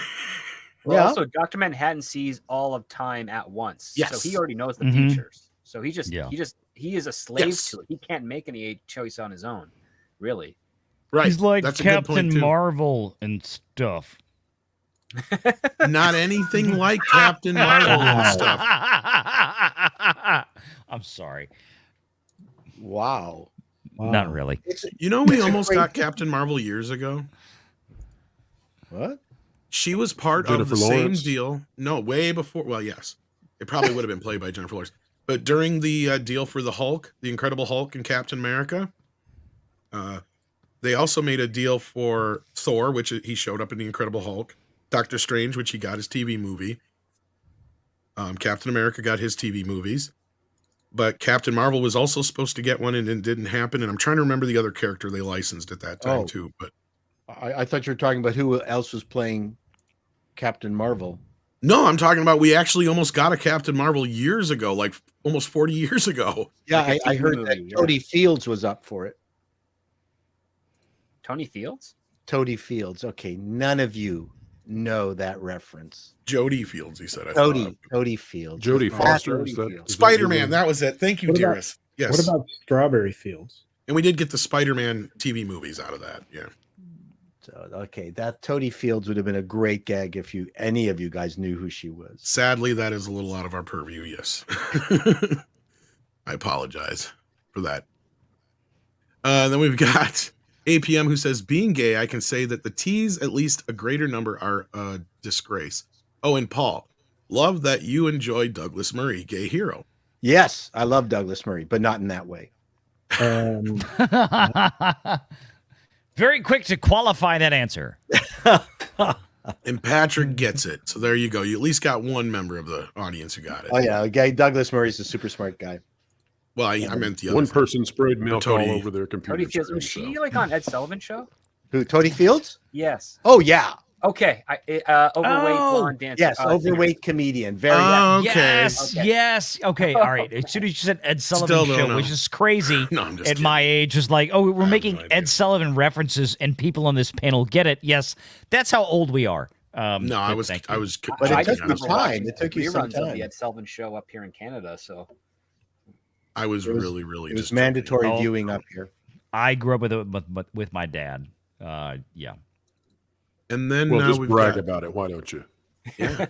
Mega Wing Zero, who says, "I don't." Yeah, at least Trying. mine went for cigarettes and never came back. Jerk. My dad was gone for about 15 years of my life. that's sad. Well, this just got depressing. Do you get Not as lost? depressing as the box office scores of blah. Yeah. no. There's Oh the segue. God. No, we've already put Wakanda Forever in its Yeah. grave, and No, it'll stay. Oh no! I was 76. told it made $100 million. Valiant. Oh yeah, no, and my junk is 16 inches in black, so sure, Whoa. yeah, Woo. whatever. Well, You you know, are from New Orleans. Let's all so- tell some lies today. No. Tell me lies, tell me sweet little lies. Facts 'Cause, are facts. like like the toys haven't even been selling, have they? Really? Doesn't No, seem to I- be. I- I mean, go for it, VR. Oh no, I was gonna say I had not heard this whole notion that Wakanda had made $100 million. That is completely mathematically impossible. I don't know where that came from, but my That's God, coming no. from people running the thing through the old formula and pretending that there is no Yes. marketing budget increase over the last few years at all. Zero. Yeah, none, no, inflation no. hasn't If happened. if Wakanda had turned a profit like that, here's the easy, really easy metric of that. you would see stories covering the trades right now. THR, Deadline, Variety, Puck, especially power. with Matthew Baloney, because this is what I love about Matt Baloney. Like, I don't agree with a lot of stuff on the political side at Puck, but I have a tremendous amount of respect, professional respect for Puck, because they get so much inside Hollywood information, and they just, they're the crew that just doesn't give a flip, and they will put it out there, as honestly as possible. We would have heard singing to the hilts that Disney had scored a massive win with this. Disney has not scored a massive win anywhere in Phase 4 of Marvel. But Spider-Man No Way Home, that was Sony. I keep reminding people. No, Wakanda. That was a shared without- lunch, actually, at best, you should say. Exactly, a shared lunch. That's a great way to put it, Tom. Wakanda Forever, even if we had thrown out the news that we got that Pro and I suspected, we looked at this for months. We're like, where is the marketing for Lightyear? Where's the marketing for Strange World? What's sad, though, is they probably made more money off that shared lunch than they did any of their own films. Yeah. No, that's not as like no, it's true. Right? It's actually true. They made more money off the shared lunch on Spider-Man No Way Home than anything they put out in Phase 4, including Doctor Strange. That came the closest, but I still think they made more jack off Spider-Man No Way Home. Jack space. Well, that's the thing. I No Way think Home. they did okay. They did okay, I believe, with Doctor Strange, because I think the goal was to make at least $1 billion. Well, that's what I was just saying. Shy. So No, it's in the black, but it's not like it's close. The hit they were hoping for, especially after Spider-Man. Right? There's no excuse. That movie should have made $1 billion. Yeah, no, I think Disney cleared more profit with Spider-Man No Way Home as a silent partner than they did with Strange 2. But with Wakanda, even if we throw out the information that Pro received from one of his absolute highest level sources that is the most trusted, as Pro has put it a multitude of times, a 1,000% rock solid, if this person calls me and says this, it's true, source. They're in my Rolodex. There we go. Even without that news that confirmed what Pro and I had talked about for 2 flipping months leading up to this film, even without that, Wakanda Forever basically at this point barely breaks even. I calculated earlier, right now about $380 million has made it back to Disney based on the current box office. Well, if we are to presume that Pro's news is correct, that we suspected that they spent $500 million total, they spent $250 on the marketing, then yeah, they've lost over $100 million on this movie, and I completely believe it. Here's another thing to think about. I suspect, Valiant, you have an Excel spreadsheet on your computer. We can just punch in the numbers and it'll give you the return at this point. Yeah, you'd probably be right. So here's something to think about. So we're talking about Doctor Strange. It came close to $1 billion, but realistically, how much of that came from people anticipating that there was more to that movie after coming out of Spider-Man No Way Home? And that's why it took a nosedive. How much does Disney really owe Sony? I've said for a year, I've called it the Spider-Man effect. I've said that in countless videos. The Spider-Man effect on Doctor Strange and the Multiverse of Madness. That's what drove it to where it was. If you had taken Spider-Man out, if that movie did not exist prior to Doctor Strange, there's no way that movie makes 900 and whatever it finished at $1 million. There's basically a parallel between Spider-Man and the theaters and Marvel movies. Okay, and hear me out here for a second. When they brought Spider-Man into Marvel, they didn't need Spider-Man, right? They were the topmost of the popmost already. Spider-Man was just a cherry on the fucking cake. And they made brought him back from, the basically what they had done to him over at Sony with Amazing Spider-Man 1 and 2. More so with Amazing Spider-Man 2, let's be real. And at that point, they had turned what was the biggest superhero franchise into a franchise that could barely muster as much money as the last few did. In fact, they were losing money each movie. Or not losing money, but they're going down is what I was trying to say. So when they brought him back and reinvigorated Spider-Man at that point, but the Marvel universe didn't necessarily need him. It was the same thing with like theaters. At that point, the theaters, Marvel didn't necessarily need the theaters, but they were definitely reinvigorating the theaters to a point. By the time you got to the other side of COVID, it was the other way around. Now they need the theaters desperately, and the theaters are like, we don't really need all this shit you guys are keep throwing at us because people aren't going to see it like they used to. And it's the same kind of thing with Spider-Man, right? Now you're on the other side of this thing. Spider-Man is the only thing worth a shit now. And you're right. Yeah. They're basically riding the coattails of Spider-Man now in the last year, and they're failing because they're not even living up to that. And so it's more of a sinking ship now, probably pulling Spider-Man down than it was a rising ship that lifted Spider-Man back up on the other end of this. Well, that's all they have.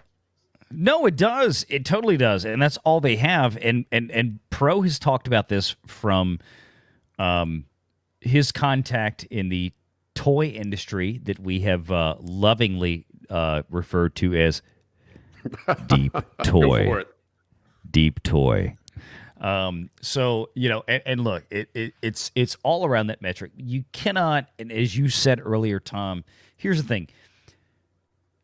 Nobody should be applying pre-COVID metrics to box office rental agreements to where we are now in 2022 and coming into 23.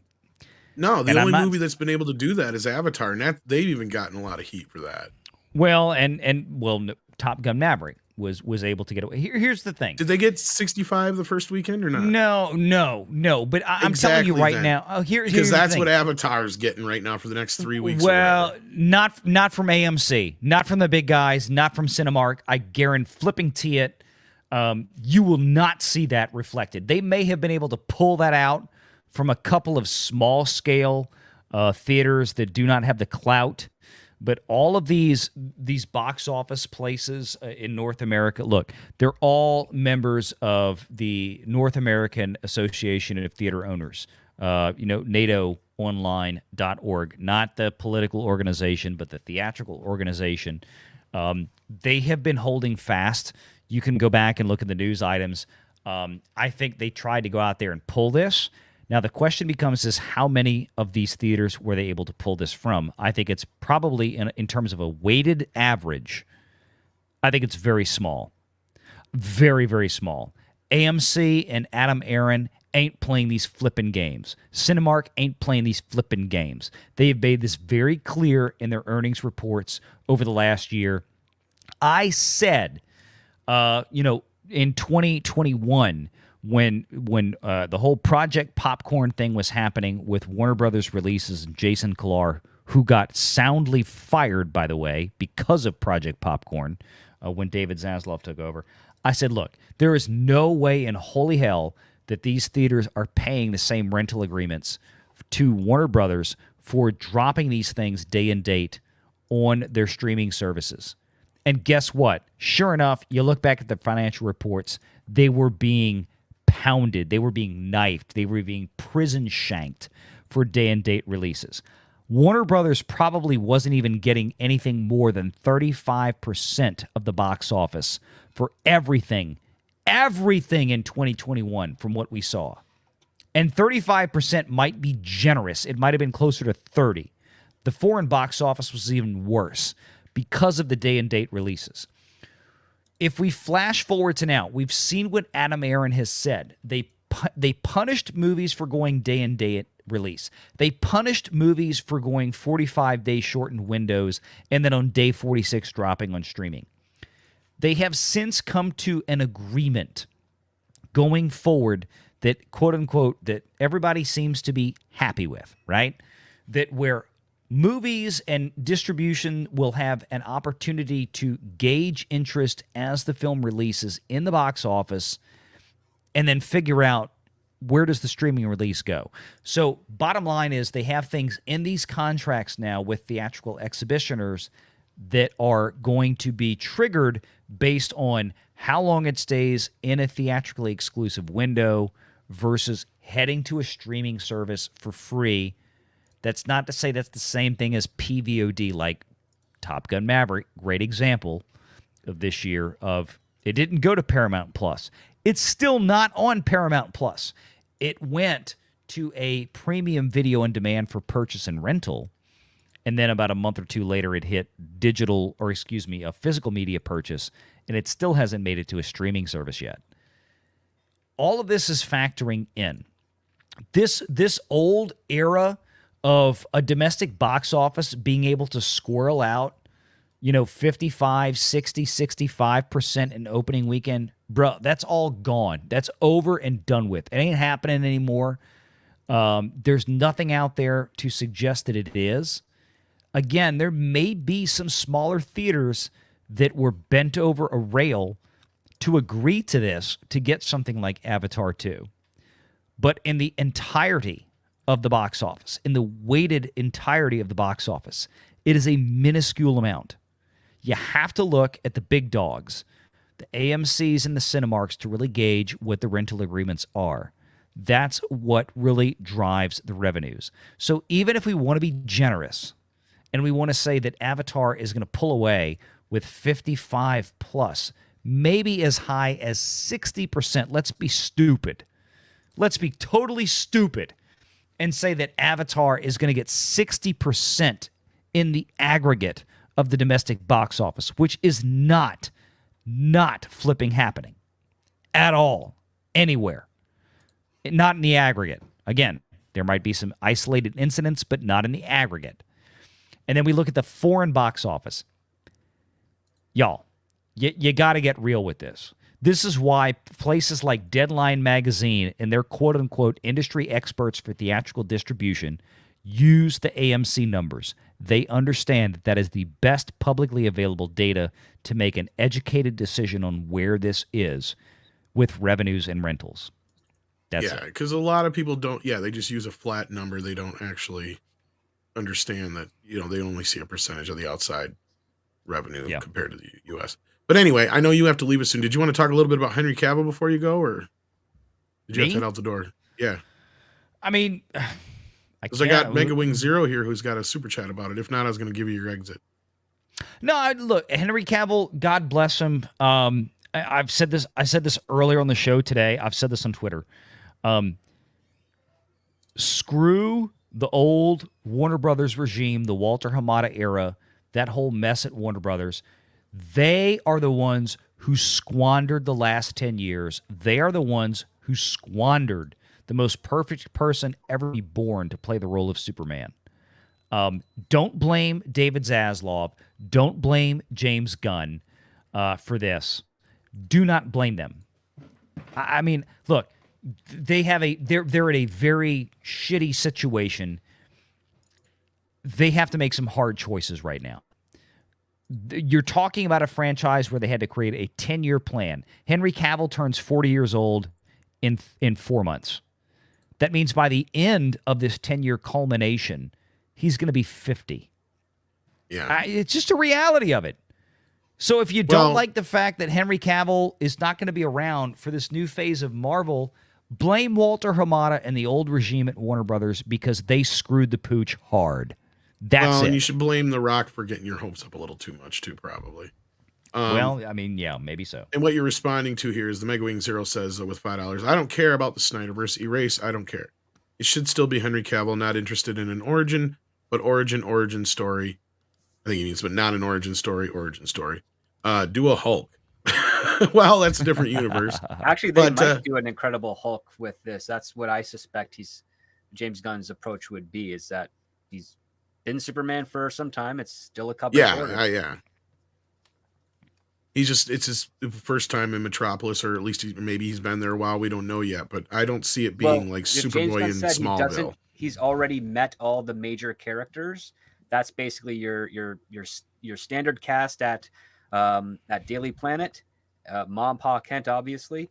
If he keeps Pa Kent alive, we don't know. That'd be interesting. I'd like to see an alive Kent in Superman theatrical run. Well, I still ain't found that tweet script, and I tell you what, I did that. There's a story out there that goes against, says that's what he's doing, is meeting them. But for now, we're not going to argue that. I've seen it reported, but it's all inferred by the person. James Gunn has already said all the other tweets is like he's not meeting any of the major characters, and Lois Lane is definitely a major character. I thought that's what he said. So until we do find that tweet, find it, yeah. Well, you can always change his mind. That's the other part too. Yeah. No, and I understand. And also, there's another side of this: is the normies, the general audience. They don't get it. They don't understand when you do this stuff. So if you keep these characters but change the universe, it's just going to be confusing for them, because that's exactly what happened with the Hamadaverse, I think. It Besides it seems to just me being they need to shit. do a hard reset. I mean, Yeah, I think I exactly. agree with you about the normies, but all of this just has to be shut down and reset, or else it's going to Yeah. be confusing to everybody who doesn't follow this at the level of, let's say, the people in the audience right now. Your normal mom and dad or your normal kid, they don't know what's going on, and if they're going into Mhm. movies and seeing a partial reset from one character, and then you've got the Snyderverse character still existing in other films, it's just going to be a giant mess. So do the hard reset and bring the pain. You know, Wonder Woman's a great example. Had they started Wonder Woman out in this batshit crazy magic kind of like fucking type movie that had like the same kind of tone as the second film, the second film probably would have played better, you know, or vice versa. If they made the second film more in tone with the first one, probably would have played better. But right there it shows you exactly how these things can happen. Because outside of the cast, that's almost like a hard reset in and of itself. If you kind of look at it, because it's totally different. You have the same cast, but none of the characters really act the same, and it's kind of like it feels almost like a weird sequel in a weird way. And I think you're going to get a lot of that. Same thing with Birds of Prey. Feels completely tonally different than the original Suicide Squad, I should say, did. And the same thing But, goes with the Suicide Squad compared to the But original. you've got the Patty Jenkins stuff. You've got the drama there about the Wonder Woman 3 and all this, and that just Yeah. needs to be cut. All that just needs to stop. Quit playing with these characters. If you're going to do the reset, let's do it, because you basically got one shot at this. And if you want to go down 10 years and you want to be highly successful and you want to mirror at least partially what Marvel has done, then you can't have all of these different timelines coexisting at the same place, and it's just not going to work. You've got to make the cut. Well, Robert makes a point. Did it sooner too, because here's the other fascinating part, and I said this many months ago. Zaslav's decision is going to be predicated on how these movies perform. It looks like he made the decision was financially the anchor of that decision was done through Black Adam. Like it's already happened. Like the following movies, he pretty much has a good idea what's going to happen with them at the box office, and he's like, okay, that's it. We're doing a reset.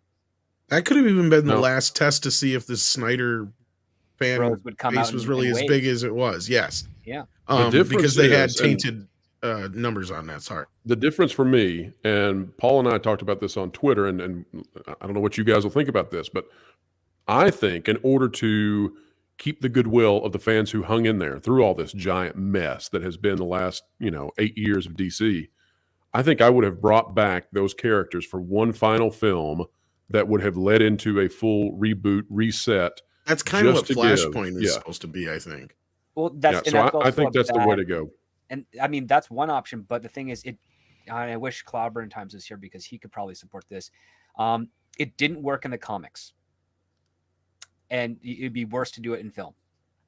Well, I don't think they're going to follow up with what they did there, but yeah, go ahead. Sorry. Just think of it this way: you make a movie that essentially resets the franchise, and whether it introduces new cast members, new actors playing the characters or not, regardless, you end a movie that reintroduces the franchise. You've now got that new franchise still with the stigma of the old franchise. You're going to have people, fans of that old franchise, then going to be constantly berating the stewards of the current franchise to be like, hey, you got to reintegrate some of these things back into it because you already we can justify it because you already did the crossover film. I agree with you, Script, but that's not what I'm saying. I think it'll just be like this will just be like a goodbye. It's not leading up to anything new. It's not setting anything. It's a finale. Exactly. I think that's what they're going to try and do between Aquaman and Flash. I'm not still convinced that those aren't going to get. Right? So I know. I'm still not convinced they're not going to flip flop them again just because. But the idea that you could have a finale without Apple, I just don't. That's well, they have the footage. The funny thing is I don't understand this whole like they're going to cut them out of the final cut. That still doesn't make any fucking sense to me. Like, and to me that feels like there's this inside force that's trying to push this idea out there to try and paint Zaslav and Gunn in the worst fucking light they can in every fucking way, shape, or form, every turn. Same reason, why the fuck are you bringing up the Ta-Nehisi Coates Superman movie randomly?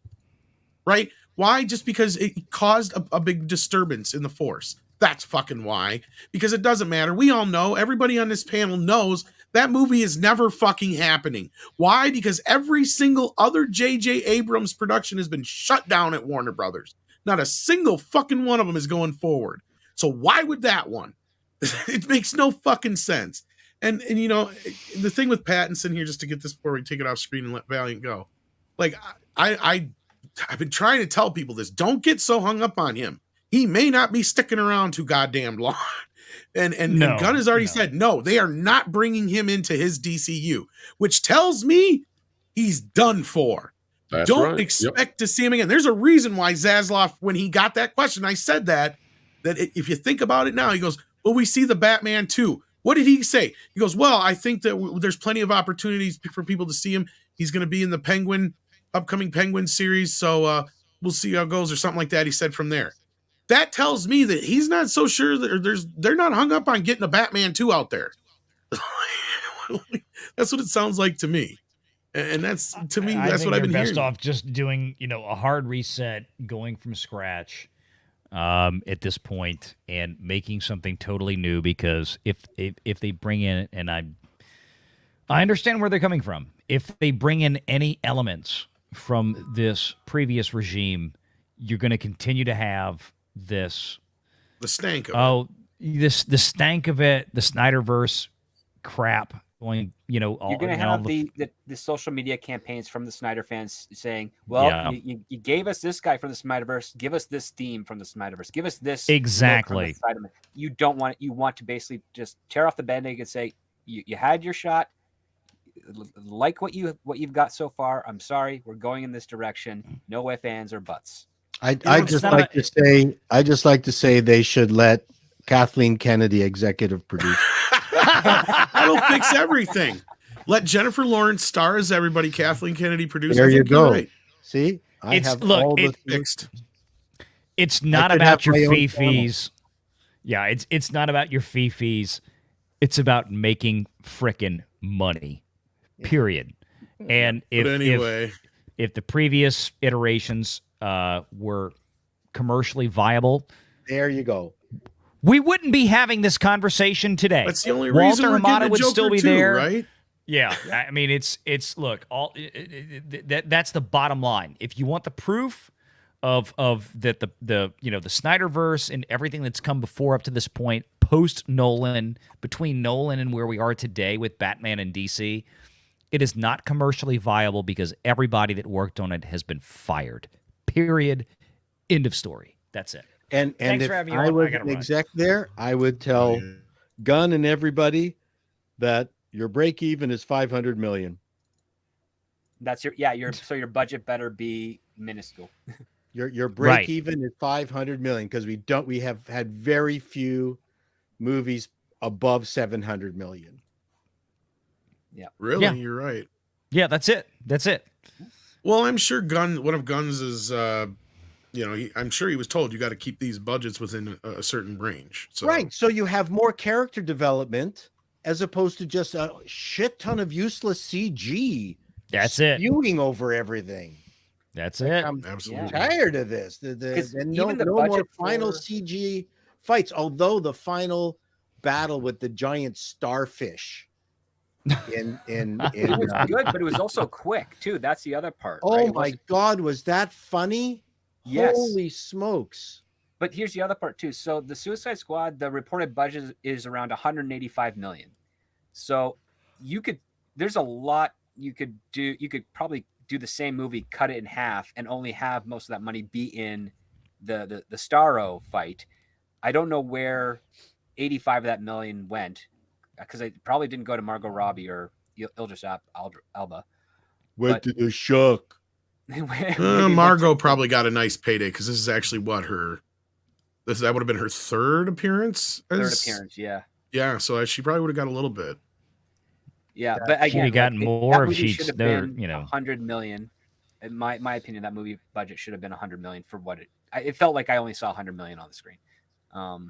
It might have only cost that. With some creative math, they are telling us more, but you're probably right, script. But I think that's your good target, which is like, okay, if you're going to have some big set pieces in your film, 100 million. If you're going to have a more character-driven one, your budget should be between 70 and 80 million. because that helps you guarantee a wider chance of Well, return theatrically. I agree with you, And Script. then We you have also one pay more problem. attention on the characters and not so much on the action and effects. We have one problem, actually a few problems, but one specifically that leads into all the others. We have come to learn that the bare minimum you have to spend on these movies, or that you can't really make them for much less than, is roughly around 100 million. We learned that from Deadpool, and we've learned that from all the animators that have been complaining about getting underpaid and overworked in the last few years. Well, that's because they're using animators. You got to find ways to do that without so much. I agree with you. Yeah, there's a But lot my more point that can is- be done in camera. My point is this, though. The thing with Deadpool Exactly. that had a very, as compared to any of the Avengers films or any mainline Marvel movie, Deadpool had probably a third of the CGI. They even have a joke about the CGI budget in the movie. Well, the first Deadpool movie was what, 60 million? They did it. They 55, did it for 60? reportedly 70 million, but then they got sued, and I think they had to put out another 20 million. So that's what I said. That's roughly where we're at. Because they probably didn't pay for that giant aircraft carrier that fell over. That's probably it. Well, they didn't pay any. Well, there was a big chunk of animators that I don't know if they threatened to sue or what happened, but they ended up paying them out like roughly $20 million. So like, because they were never paid for any other overtime or anything like that. So, and we're hearing the same kind of shit now with all these Marvel movies across the board, right? Well, Marvel, that's just it. They shoot 17 different versions of the same film, Yeah, and it's they bullshit. splice something together at the end of it to see, based on audience scores, that apparently the test audiences that they use for these films are the biggest morons on earth, because none of them actually pan out in terms of what they get to the theaters. So, And for flying effects, for something like Superman, you literally can still use the old school chroma key technique for filming in camera, and you don't need to do a previs CGI model of him flying. You absolutely don't. It's complete. A creative cinematographer, a good director, a great stunt guy, an actor, you can get it all in camera. It can look beautiful, and you just shoot the plates as you need them. Yeah. And then the Well, I gotta budget run, actually, guys. Valiant. But Sorry. just to answer this, it was actually 55 million to 70 million from what I've seen. Commandment. I believe it's more like 55 million for Joker. But didn't they shoot that on film? So it might have been a little bit more pricier. Probably a little bit can't more remember. pricier, but I wouldn't be surprised because the advertising increased for Joker after it started to get legs. So they probably paid for some extra advertising. Exactly. Yeah, exactly. that too. That was like, look, any movie that starts out slow but then gains traction, becomes a hit, they're always going to dump more money in on the marketing side from distribution. Sure. It's what happened with Top Gun Maverick. I mean, it was they spent a lot of money up front on that film from what Puck leaked. And I told people, I guarantee you that they, in addition to the $150 million plus that Puck leaked before opening weekend for Top Gun, or right at opening weekend, I told everybody, I'm like, I promise you, they slapped another several tens of millions into that global marketing after that thing opened, because it did better than they expected, and they ran the legs out on that movie, and it worked. But you've got to have, this is the key thing, folks, my final thought, you've got to actually have a good movie. You've got to actually have a well-written film that's going to get audiences back into the seats. You can't just spend money to market a film that's a piece of dog shit. People don't want to go back and see it. You've got to start with a good product to begin with. You're 100% right. Now that we've entered the third act of you leaving, Valiant. No, I'm just kidding. I'm wiping out with them. I know. I'm going out the door with them. I'm burned out. Yeah, I was just going to say, Mikey has to go. He's not feeling too hot. Thank you for being here, Mikey. I know you probably haven't been feeling good all night. And so. I need to go too. All right, let me double check on make sure that there's no super chats for anybody who's leaving here. And while you're checking that, I will say, okay, so right now, and I've posted the link in the chat. It's in the private chat. Y'all what keep was sharing it. Cameron's new communication exactly? Okay, tonight? WDW Pro is 107 subscribers away from 1,000. Nice. Whoa. You don't Who's even have that any guy? content yet. Exactly. So I go our to, goal was Going to to shock bust. the algorithm a little bit. You mean Our on goal YouTube? was to bust. Yes, our goal was to bust 1K by Christmas. We launched this channel last week on the Valiant Renegade live show. then- And he had 3 subs. He's got 893 right now. A week later, we have got to get to 1,000. Like, let's do it tonight, folks, or tomorrow. I don't And then give a Mr. damn. Tickle Trunk asks, 16 inches Valiant. Did you fold it in half? Ask my wife. I don't. Okay, I gotta go. Bye. Okay, Mikey, love you. I don't commiserate with any YouTubers under 1,000. I am so sorry. I'll bow out with that, ladies and gentlemen.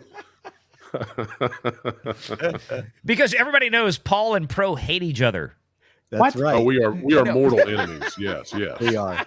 I was hoping you'd stick around and explain what this Cameron thing is all about. But No, I love it. Paul, let me tell you what. take care, buddy. One of the best Valiant's not even combinations on the touching show.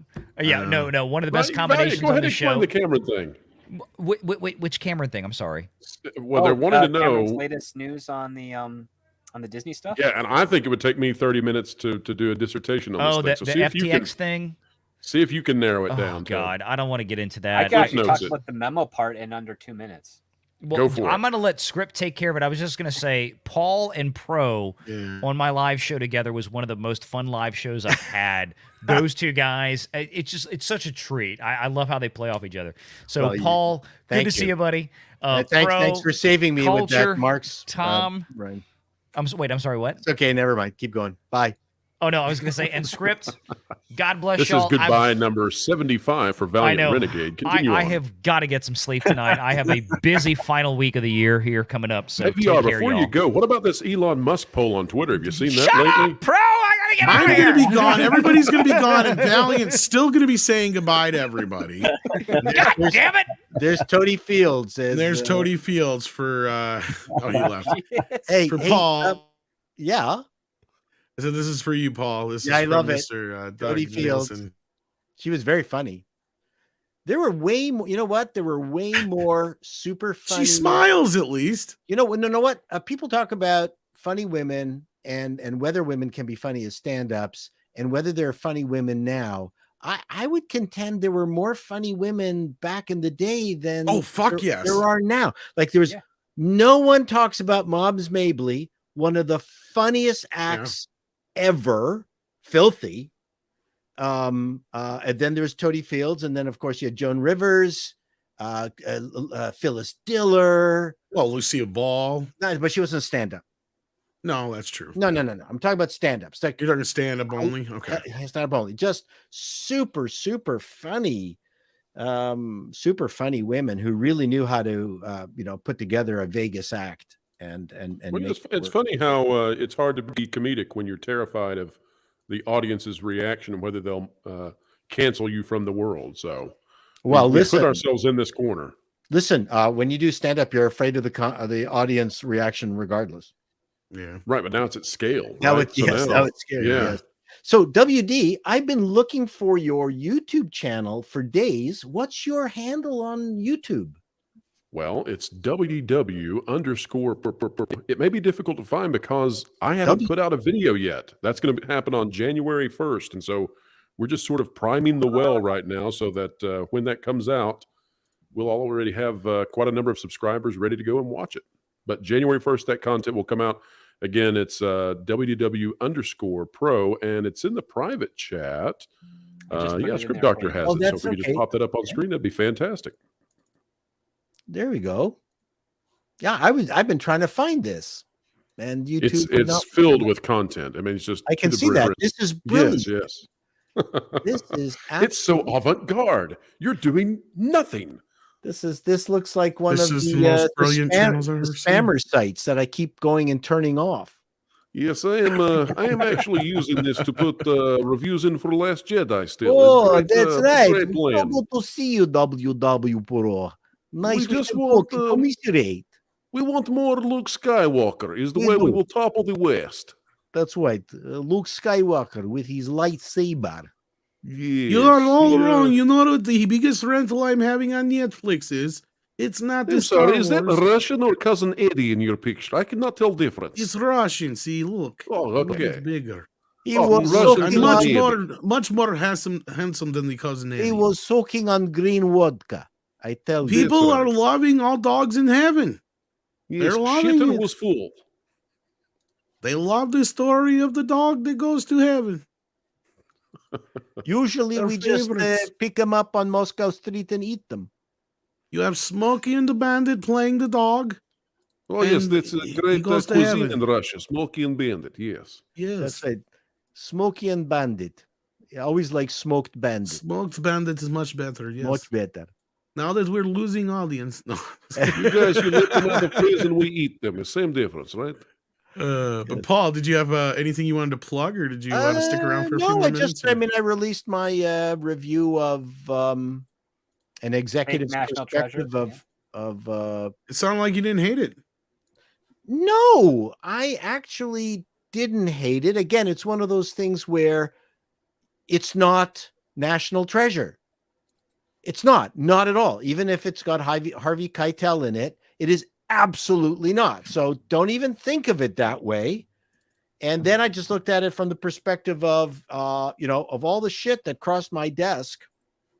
If this tape came to me in the shape that it aired when I saw it, I'd go, holy crap, I'm buying this series. Because it has the Bruckheimer. It's not rocket science. It's CSI. It's just slick, kids. It's snappy. It does its thing. It's well written. It's well directed. It's got story. It's got it has the overarching mystery, but it solves tiny mysteries within it. So you're satisfied with the small stories. It builds on the characters. It's not for me. I mean, it's skews a bit too young, and the people are a bit too stupid for my taste. But I'm going, okay, I'd put this on and see whether the kids out there like it. I mean, like, it's not up to me to decide the taste of everybody. But no, I was very impressed with the production of it. There we are. I'm over here. Yeah, Well, nope. So as a network executive, it would have been a fine addition that I'd be willing to take a risk on. And then if an audience finds it, it does. And if it doesn't, then it gets canceled. But it certainly was better than half the stuff that I saw in my was time. Harvey Keitel in the movies? Yeah, he was one of the feds that was after them. Oh yeah, that's right. You know what? I hated the second one, so I've only seen the first one. Sad and it's Dust. been like Yeah, 20 the years. second one was weak, but I hated the second one. I was like, well, the problem with the second one also is I'm watching the movie and it's not very interesting to begin with. And then I'm trying to figure out, something is off. Something's just not feeling right. And I figured out what it was about 2/3 of the way through. Because he has no fucking sideburns at all. Not just not cut up, but he has no sideburns. It's the weirdest looking hairdo I've ever seen in my life. anyway, so that's what I've got up now. I'm going to just cut. I'm going to do my 1980 TV guide thing in January because it's too much I was work. waiting for it. No, it's like December is the doldrums. I'm not going to put that much work and Right. effort up in December. It'll just disappear. So, All right. Well, but I'll do the odd thing. I'm still going to do my review of 2022. But year-end review type of thing. My year-end reviewy kind of thing. I don't know what I'm going to do, but What are you rearing? I mean, what end are you? What are you? What is you? oh my God, Culture's awake. Well, semi. It's really the main core of it is the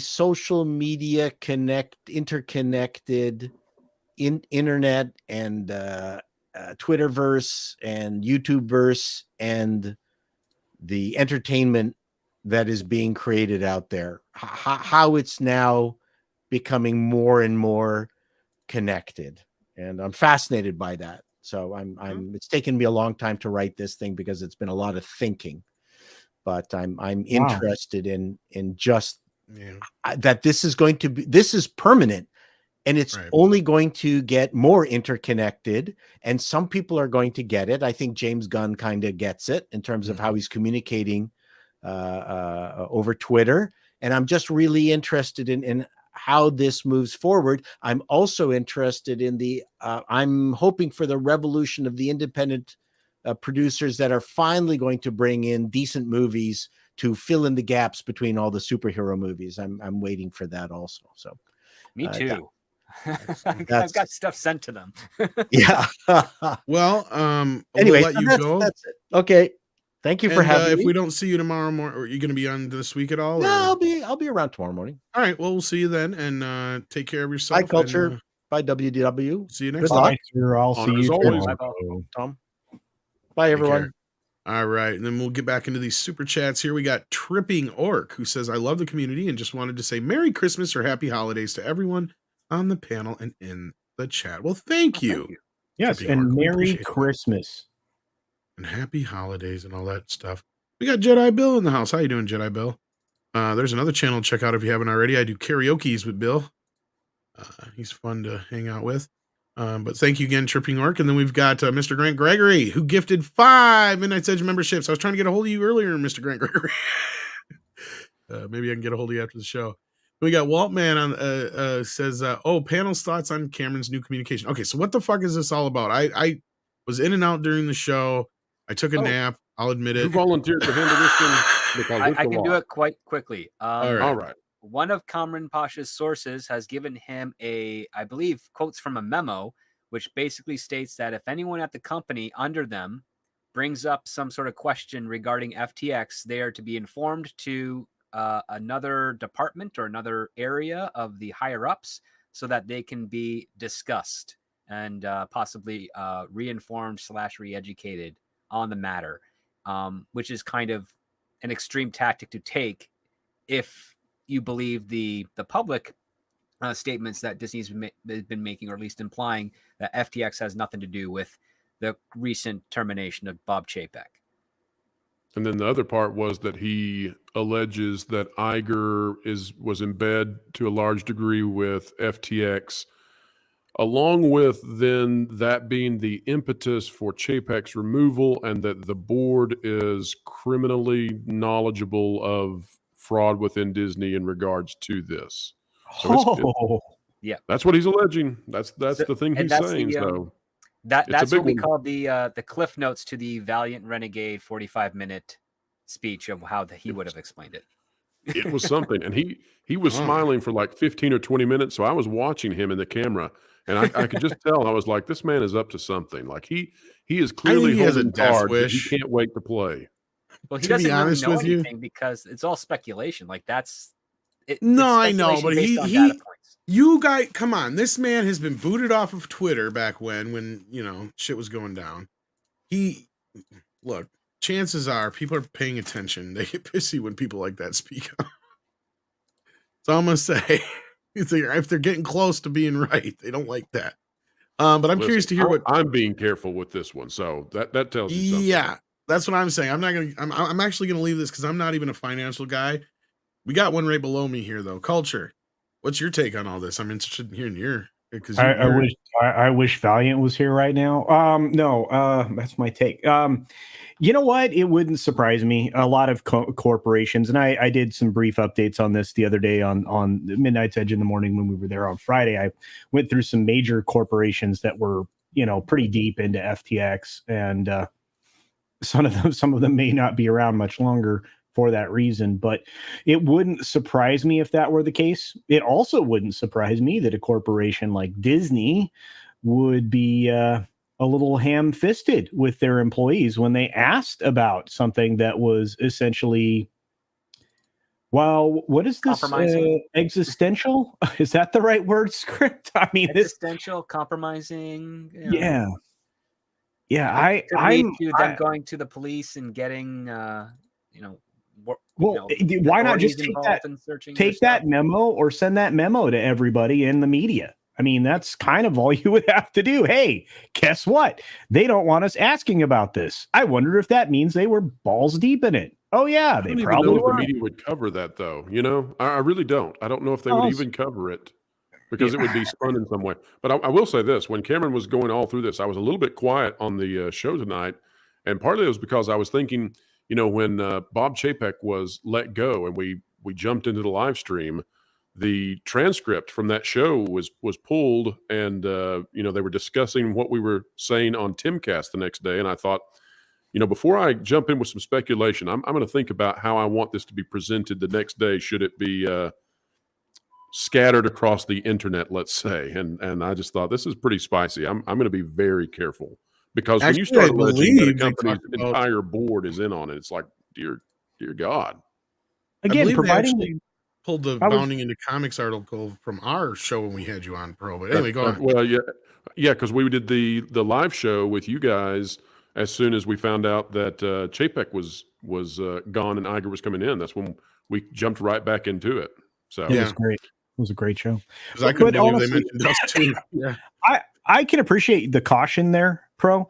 But and really, I mean, we really should exercise caution because at this point, this is, you know, unverified information. But if this memo actually exists, and if I were to get my hands on said memo and, you know, verify that it was authentic, I would have no worries about sharing that with the world because Oh, I no. think that, No, you if know, you could verify it, absolutely. Then you're Yeah. legend. yeah. And I think, well, I don't know. Legend's not what I'm aiming for. I'm aiming for some transparency, which we desperately need on some of these megacorps that are so influential. Because that's the thing that grinds my gears is just how much influence they have. Well, they, you know, one of the things is that they used to navigate the culture, right? So they would direct the culture in a particular direction through entertainment and through their offerings. And that nudged the entire societal culture in a particular direction. But then there was also competition for various viewpoints. The big change since has been that at some point they realized they could use the internet to create a positive feedback loop. And so what they wanted to do, and they began implementing this maybe like 2013, 2014 is when we really started seeing this happening. But they began to take sites like Rotten Tomatoes, they began to take the trades and the legacy media, and they began to use them in a way to spin how society was allegedly responding to their content. And that was then upped even more as they went into streaming, and they realized, oh, if we go completely into streaming, we can hide the results of how the society is consuming our material because there's no box office on streaming. And so even like with Nielsen, you can't go beyond the top 10 in any category. Nielsen's great. The other stuff's usually junk on these other aggregators of ratings.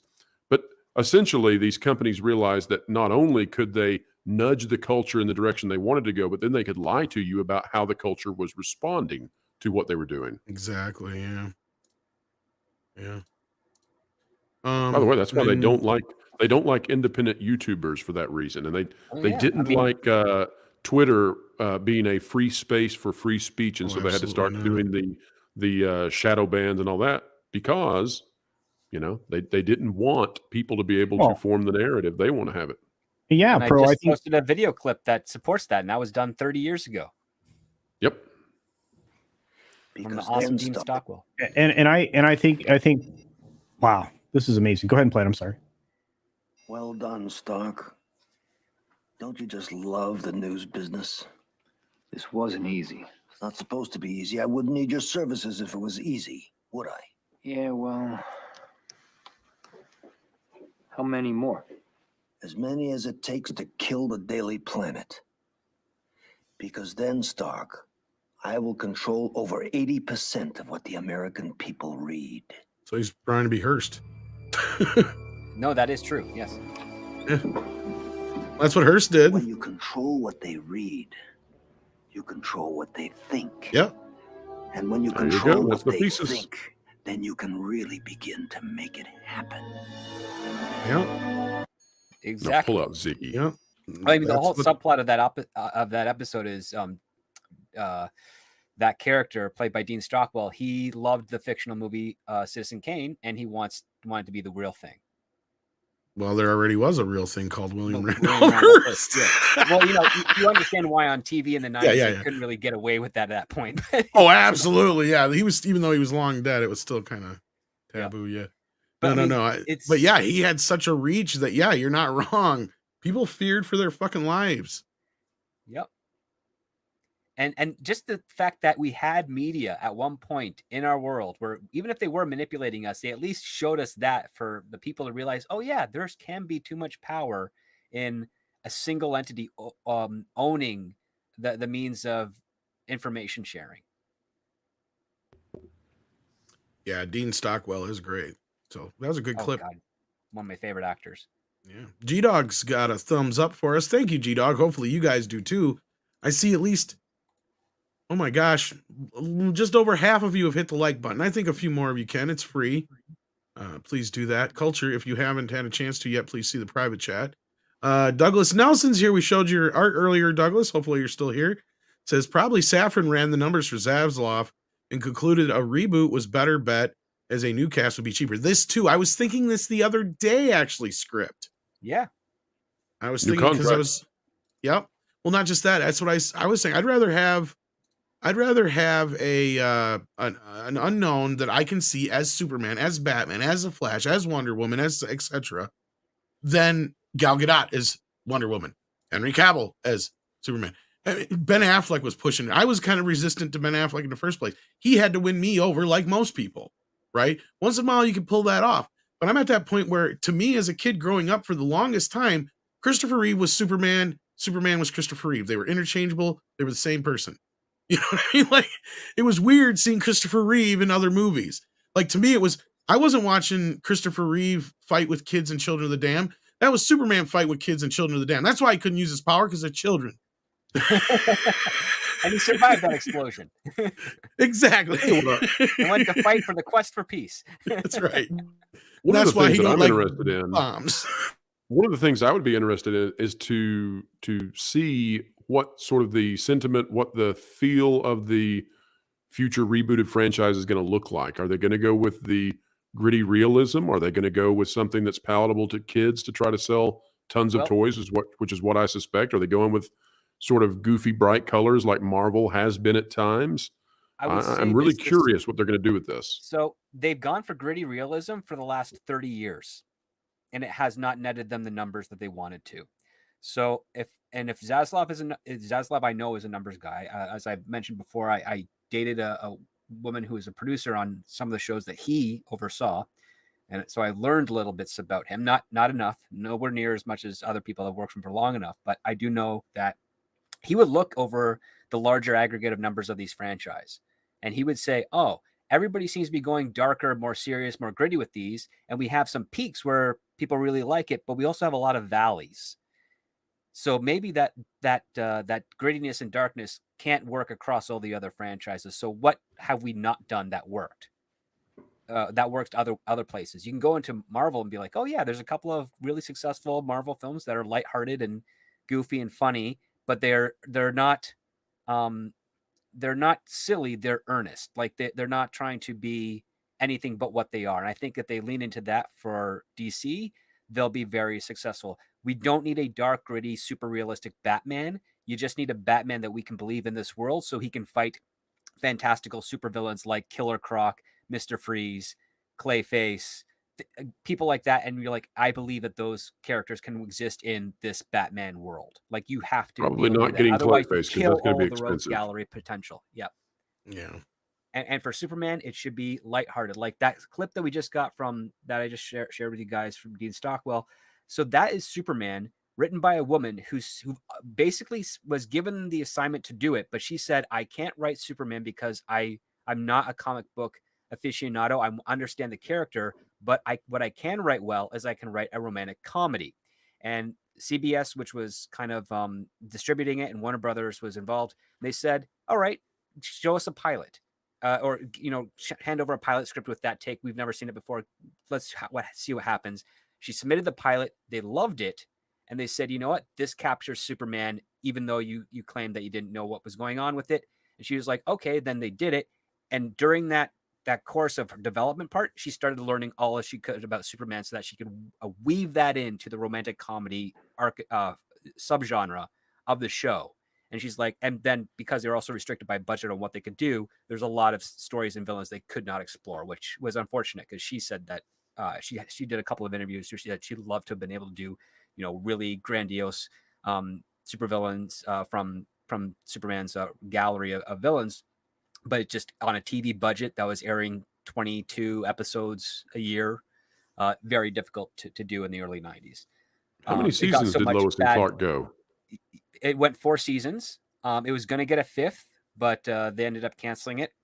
The show lost money every season, to the point where they didn't even have a proper wire work set up for Superman to fly. They literally just had to have him on a gimbal, which is like a standing gimbal that he'd be anchored on, and they just like raise him up and lower him down, and you'd never see his feet.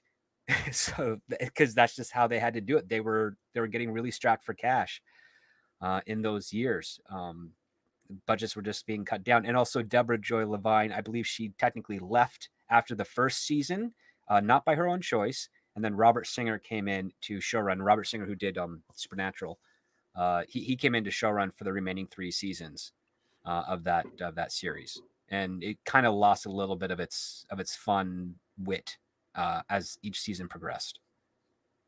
But it does capture an aspect of Superman that you haven't seen, that is part of Superman's character. It's just not the dominant part of the story. Like, I think any of the Daily Planet stuff should be a balance between like a little bit of a romance, and romance in the sense of not just the back and forth between Clark and Lois with Superman in the middle, but also in the fact that, oh, this is what journalism should really be like, you know, like have a moral center and a guidance of reporting the facts and not putting a spin on the news to suit our own personal preferences. That's a romantic idea when it comes to reporting the news. We know that the 2 things that I remember from that series most, I guess, are that Terry Hatcher was a fantastic Lois Lane. Oh, yeah. And then also that having more time spent with Clark Kent was a positive rather than a negative, because then when he switched over to Superman, he didn't necessarily lose the humanity, because you had spent so much time with the character that he really is. And Superman is sort of this alter ego that he inhabits rather than the primary personality. Yeah, Superman is an invention of Clark Kent, which has kind of been a back and forth debate among not just writers of Superman character, but also the fans. But I think it makes more sense that way. And in addition, I like the fact that a lot of the lessons that Superman learns in the comics, he learns in different ways in the series. For instance, one of the things I loved about the original film is when Pa Kent passes away from a heart attack and there's nothing Clark can do to save him. That hits hard. They do something very similar to that in the Superman series, where Lex Luthor starts manipulating certain things around him happening at the same time, and Superman can't be everywhere at once, and he gets a pep talk, and Clark, doesn't reveal that that's why he's depressed, but he tries to make an argument like, yeah, Superman can't be everywhere, and Lois says, well, that's kind of why it's important when he shows up, it means something. And that teaches him the same lesson, like, yeah, you can't be everywhere, but the places you can be, you still make a difference. And it's not about just the big difference, it's that the little ones count as well. And that's kind of what, Clark, that's another way to learn that lesson without killing Pa Kent. And also Kay Callan and Eddie Jones, who play the Kents in that series, are fantastic. Like, Kay Callan plays a real mom. Like, that she's a real mom. Even when she's like designing Clark's suit and trying to make it fit on him, she's like tugging on his underwear and like brushing off it. Like, she's doing all the stuff that a mom would do to her kid when fitting him for clothes. Like, you don't get that type of level of detail or even care and shows. It's so at arm's reach, at distance. Like, you don't even believe that they're family. But that's the one thing they really nailed in that series. There's even episodes where in the 4th season where the writing's a lot worse, where Kay Callan and Eddie Jones just knock it out of the park. It's like they're the only ones that haven't changed. They're still really well written. They're still really well performing. They're veteran actors. You wish they were your parents. Like, they're very. You're not, and you believe that they would have raised a Superman. You're definitely not a fan of that show. What's that, Tom? You're definitely not a fan of that show. I'm a fan of a lot of variations of Superman. I'm kidding. I said, like, obviously you're a big, huge fan. Like, yeah. Oh man, I'm a fan of all the DC characters. I haven't seen that show of them outside of various episodes since like years ago. So, well, let's see if he can do the same with Alf. If he can run through the Wikipedia of Alf, then we'll know that I might be able to. A requisite form of it. Yeah. He's a repository of all sitcoms and stories. What do you want to know? No, Tom can do Alf. I want to know what kills Alf. What kills me is his phrase. What is it exactly that kills him? Is it the cat? Is that what he can't kills handle? me himself? It's a suicide. I kill me. I get it. Yeah. I see now. Yeah. Well, most people think that Alf left on a cliffhanger when it didn't. There's actually a TV movie that came out years later that also kind of left on a cliffhanger because that was meant as a backdoor pilot that didn't go anywhere. But yeah, the beginning of the TV special, the little movie for Alf, the beginning of that is really funny.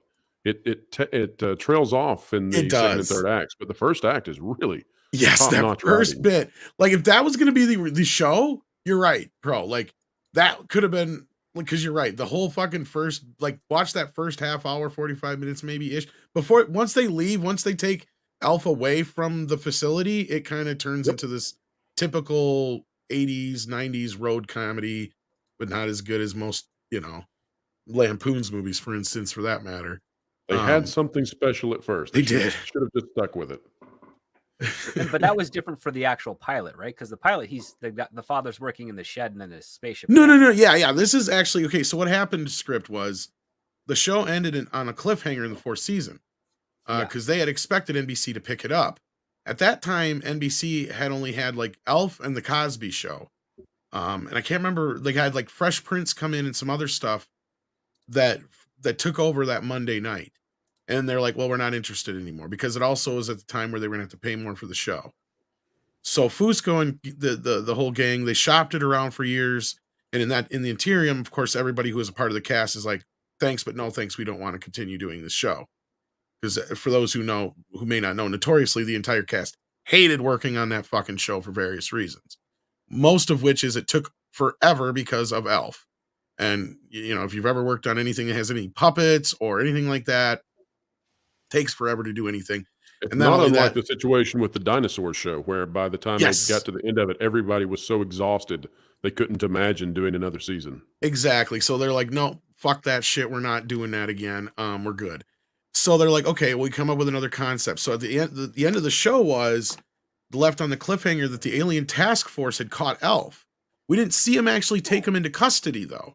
So they left it open enough to where they could, leave a cliffhanger, but if they were able to continue the show, they were able to continue the show with the family, but that didn't work out. So like 4 or 5 years later, finally ABC gave him a shot at a backdoor pilot movie. It was called Operation Elf. Is that what it's called? I believe, if I remember right, Pro. You I have the DVD downstairs. That's it. And yeah, so like the first half hour or so is basically that. Elf's in the alien task force facility getting tested on. And he's driving everybody nuts. He's tormenting his tormentors. He has basically turned everybody in the facility to either his best friend or his lackey. That's funny. Yeah, so like it's Elf, just in a bigger setting with more people to fuck with, like and more to play with, because he can actually fuck with like national security type things. Like, so that concept is like, oh, that's fucking brilliant. You basically got Elf, and you basically have this other part is you have these other people who are fighting to make sure that he's kept alive. You got of course, the military group that just want to chop him up, so you have that concept. Entire series based on that, and just had it been an Elf MASH kind of thing behind, Area 51. Would have been wonderful. Yeah, and see the problem, and they kind of set it up for that in the end, but they kind of told their whole story in full circle in that movie in a way, because it's like once you get left off, you're like, well, he's kind of better off than he was before, and everything's whatever. But like, you could have seen potential in the show. But yeah, so they end up kidnapping him and taking him out of the facility because Martin Sheen plays this like gung-ho, like wanting to kill him military guy. So like, and of course then he sends everybody out after him because they're on the run. So that's like what Pro is saying, is once it hits that point of the movie, it kind of goes downhill. But then of course it resets itself pretty much at the end. They just make it to where they'll never kill Elf.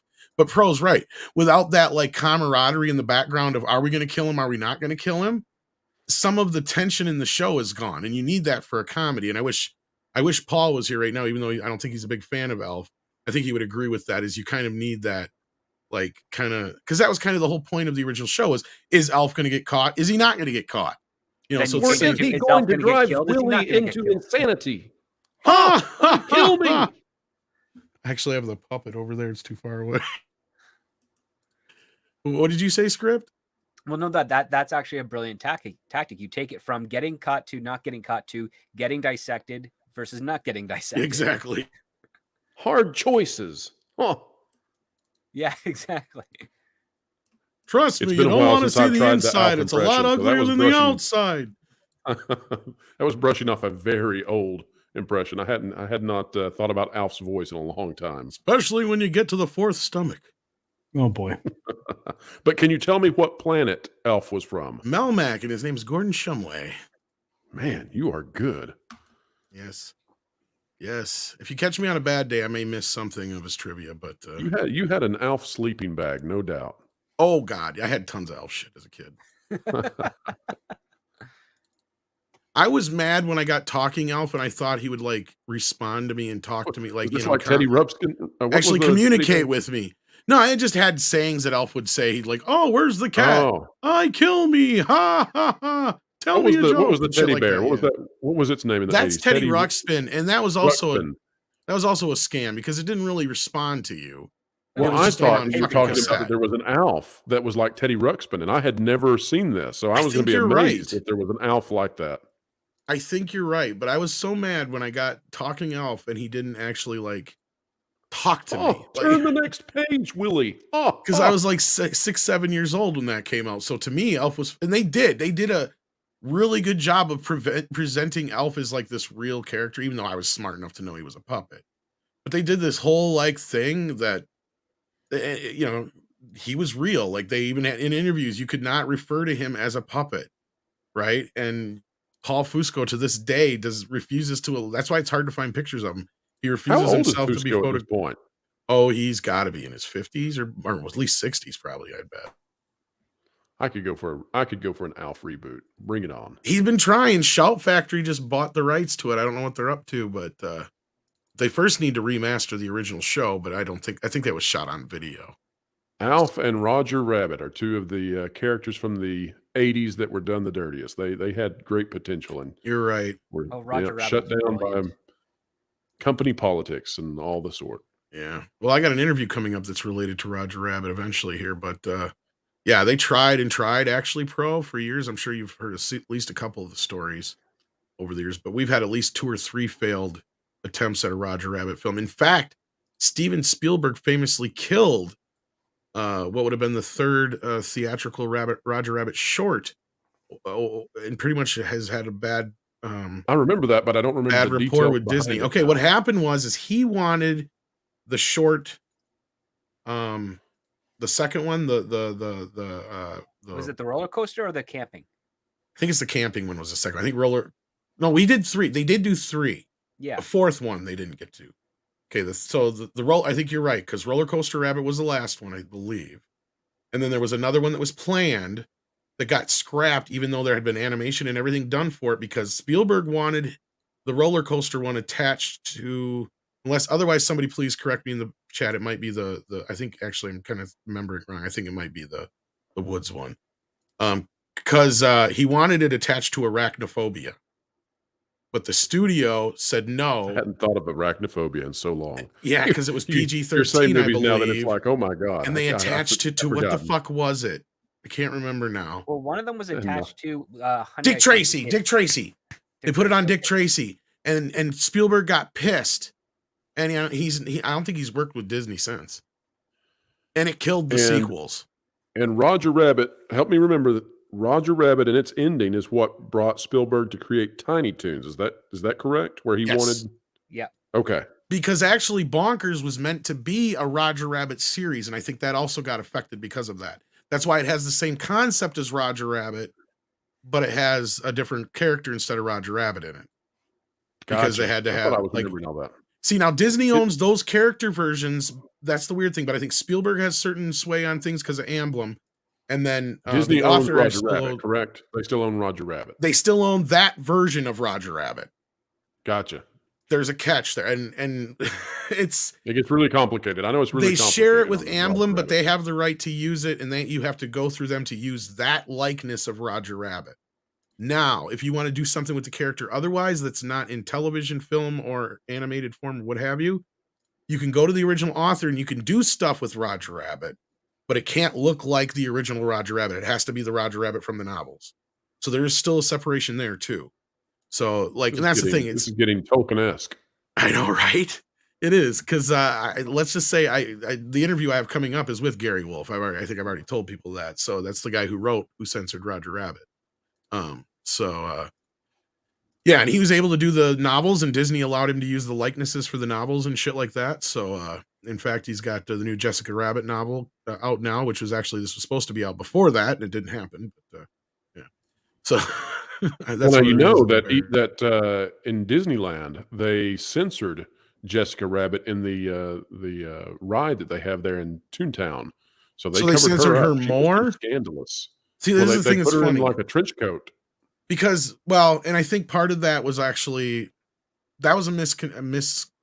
Okay, this might have been something I wished I would have been able to know about before I talked to Gary, because I talked to him so long ago. I would have asked him about it because I think that was plausibly a tie-in to his novel. I'm not 100% on that, because the other side of it is they have always censored Jessica on the Disney side of things. If you look, Well, now that they've got the Story Matters group, they really they probably yes, really they do. I'd imagine. But exactly, before yeah. that, if you look at any merchandising for Roger Rabbit, Jessica never has her actual breast size outside of in the movie. You look at any of the cartoon or the coloring books, any of the books that came out, any of the toys, any of the actual like poster type stuff that wasn't directly related to the movie itself, she So does on the not toy have the side, though, big it was gonna boobs. cost them extra plastic, so maybe that's why they, That's part of the trimmed reason, them yes. down. But I will say, But one yeah. of the reasons that I would not be exceedingly excited about a new Roger Rabbit, should they ever pull it off, to get another movie in the works, is that they would ruin Jessica Rabbit. They would ruin her. At least today. Until we get out of this mode that we're in, they would absolutely just destroy that character. Here is basically what I'm talking about is the sanitized version of Jessica Rabbit. It is easier to find these kind of pictures than it is with her and her actual breast size. So those are the smaller breasts? Yes. They're still nice. I know, they're still big. Well, But just for- in Toon Car Spin in Disneyland, Well, yeah, they did throw a trench coat on her. So Pro's 100% right. yes. Yep, she's So I don't good know right if I don't know how related that is to that, or if it has to do with the tie-in with the novel, but I don't think it has anything to do We with need the a novel. I before think and it does. after picture, Tom. I'm getting on that. I'm working on it right now. At least partially here. Okay, so here's a shot from the movie just for comparison. She's all bust. Yeah. It's at least 2 Jessica Rabbit heads outward. Yes. Well, I'm just amazed that her waist is smaller than her neck. That's an impressive That's on purpose too. That's the accomplishment. thing. The drawings kept coming back because originally the drawings were more based on Fleischer, all the redheads in the Fleischer cartoons. Mhm. So the older drawings of Jessica Rabbit, she looks right like out of one of those. But they're like, no. We got to make, she's still a toon. We got to make her look like a toon, but yet, Right. because the more human she looked, it still was weird. So like they like, okay, so come back with a woman that basically looks like everything is completely out of whack, but you're over accentuating everything that's sexual about her or whatever. Her breasts have to move opposite real women's breasts. That's the next thing that comes along. Cause then, okay, so they get to the first part. So they come back with the new design. She's got the tiny head, big hair, hardly any nose. So she doesn't have any facial features anymore. They took away all her facial features. But they gave her the humongous fucking breast, tiny motherfucking waist, bigger hips, and long legs. Like, so everything's out of proportion. So that worked, but they're like, something's still wrong in the animation. So then Script said, one of the animators goes, we need to reverse the gravity on her. Yeah. So what do you mean? Like, so basically when her boobs would go this way, they'll go this way. And what that does is add that cartoon level to her. And at that moment, everything just kind of clicked. She's still sexy enough that you can find her appealing, but yet she still looks like a toon, so where she's not human enough to where it looks weird, kind of like what Cool World did with Kim Basinger. Yeah. In Midnight's Edge After Dark next week, come back and you'll find out what patty cake really meant inside Roger Rabbit. It meant sex. Spoilers. It's going to That's be a it. short show, ladies and gentlemen.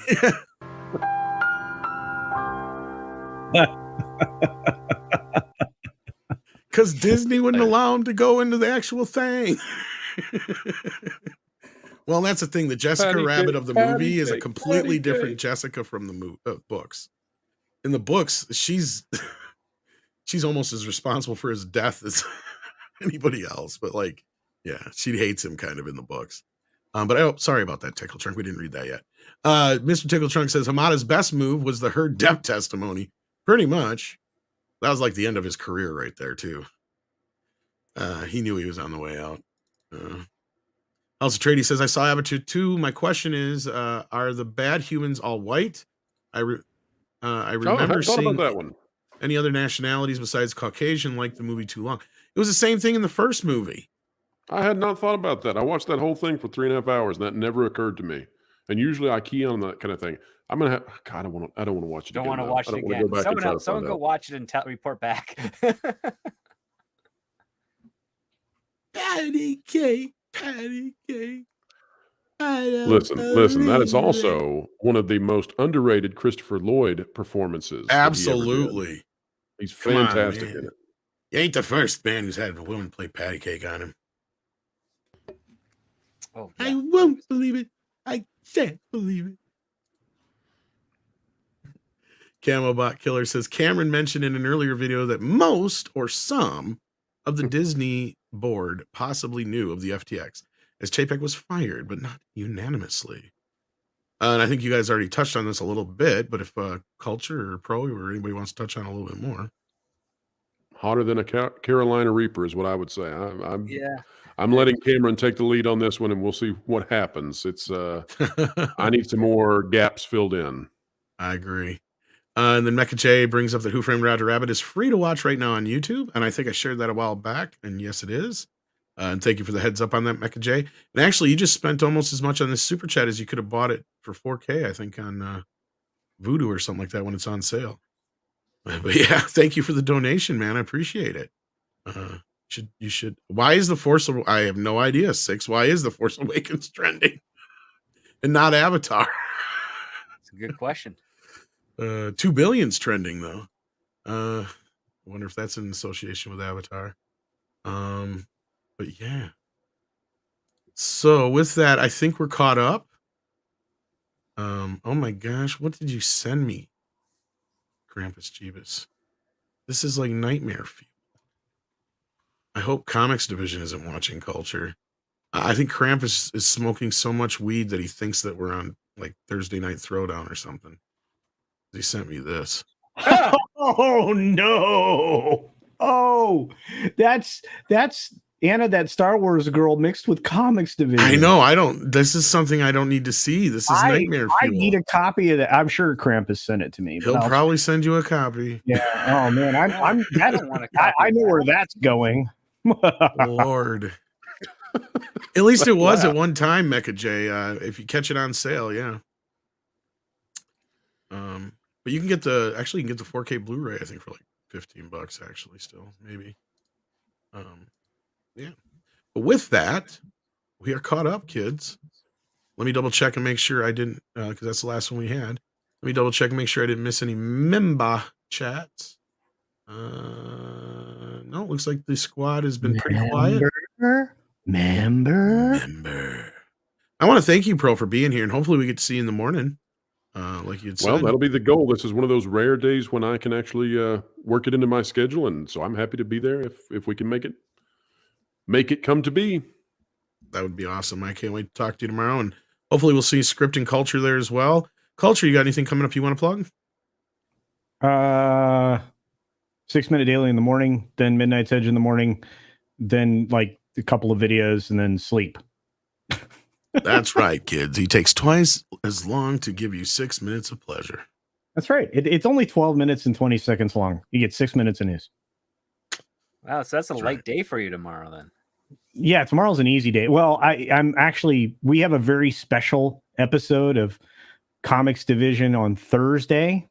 A special presentation. Tom's helping actually. So I hope everybody hangs out with us over on Comics Division's channel Thursday evening. Normally it would be Thursday night throwdown, but it's something special. Ooh. At least part of it is anyway. We're doing a special. I think we already put out a teaser for it. It's kind of special. I can show it here. Yeah, show us. Pro, do you have anything you want to plug besides your channel, which I think the mods have been sharing all throughout the program? Well, in conjunction with the YouTube channel launching, we'll also be relaunching thatpartplace.com, which was taken down a little bit by DDoS attacks over the last few months. Once we Yeah, once we came out with the exclusive that Marvel was attempting to hire Hugh Jackman back to play Wolverine, suddenly we had all kinds of issues, and we were banned from pre-Musk Twitter. So we've recoded the entire website. It'll be coming back with a redesign and launching January 1st. And of course, anybody who would like to follow me on Twitter, it's at WDWPro, the number one, because in pre-Musk Twitter, the original at WDWPro was banned immediately upon its creation. I have so many friends in San Francisco. Well, that's well, I'm glad your site's getting better, because the last few months trying to load the web page has been a nightmare, because it was quite unexpected by all of us. We were having exponential growth at the website. And so we were at that point where it was time to start thinking about expanding the server and doing all the sorts of things you do as a website moves from small to medium and then medium to, hey, we're actually making waves in the industry. And then all of a sudden, the performance dropped off a cliff. We were banned from Twitter, and, it all happened within 6 hours. So we've got a guy who has a PhD in web design, and he was like, I have never seen anything like this before. So we actually had to recode significant parts of the website to try to make sure that we think that they would have a very difficult time now taking it offline. That's crazy. All kinds of fun. We are sharing the links in the chat, and thank you, Pro, for being here. And again, hopefully we'll talk to you in the morning. And Script, do you have anything you want to plug real quick coming up before I bring up some more Nightmare Fuel?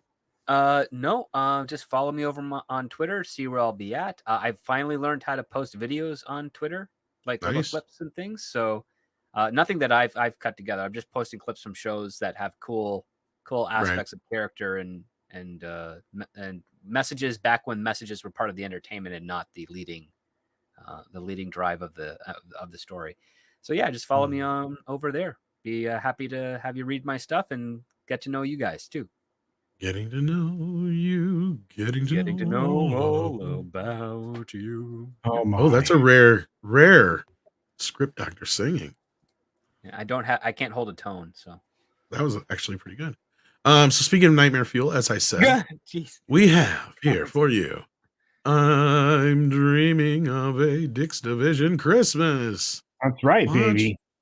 Watch Comics Division play with his balls. Thursday, December 22nd at 8 p.m. Central Standard Time. That's right. For those who were here earlier in the program, you already got a little preview of what to expect on this. They're shinier than I crazy expected. night. They are. Bat Tom bit. And they bounce. Pro, you don't even get to see that here. Those are Bumbles bounce. Careful, they will shatter though. Yeah, especially if they're around a cat. Woo. Oh God, that thing my has cat 9 lives. It balls just off. spin them all. Just spin them all. my cat's been knocking fucking balls off the goddamn tree for the last 2 weeks. Dirty little bastard. But yes, we will having some fun there, guys. Hopefully we'll catch you then. That'll be the kickoff, and then we'll get into the normal proceedings, I'd imagine. I believe the Christmas special will be about roughly an hour, 45 minutes ish. We don't know yet, but we've got a lot of fun things planned for you guys on that night. And Culture's been working hard in the background. Toxie's been working hard. So yeah. As far as I know, it did Camobot, but let me double check. I think we read it. Yeah, let me double check just to make sure. Because I always have a penchant for doing that when I don't have a 6 around. Rereaded it. You got my thing here. Go in. All right, let's see here. What did Camobot send us? We got one where you said Cameron mentioned earlier. Yep, we got that one, and we talked a little bit about that one. Let's see here. Any others from Camobot Killer?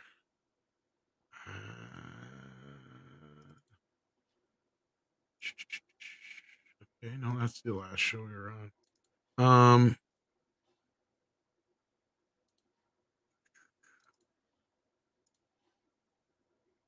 Yeah, I only see that one, Camobot. So yeah, we did read that. You just have to back up if you missed it. We didn't talk too much on it because yeah, we kind of had to dance around some things, but that might be why you accidentally missed it, or or if you stepped away, that could be. But thank you again for that, Camelbot, and for double checking just in case. But otherwise, I think we're good. So with that, ladies and gentlemen, we bid you adieu, and see you in the morning. Adieu. Yeah. Boy, that escalated quickly. I mean, that really got out of hand fast.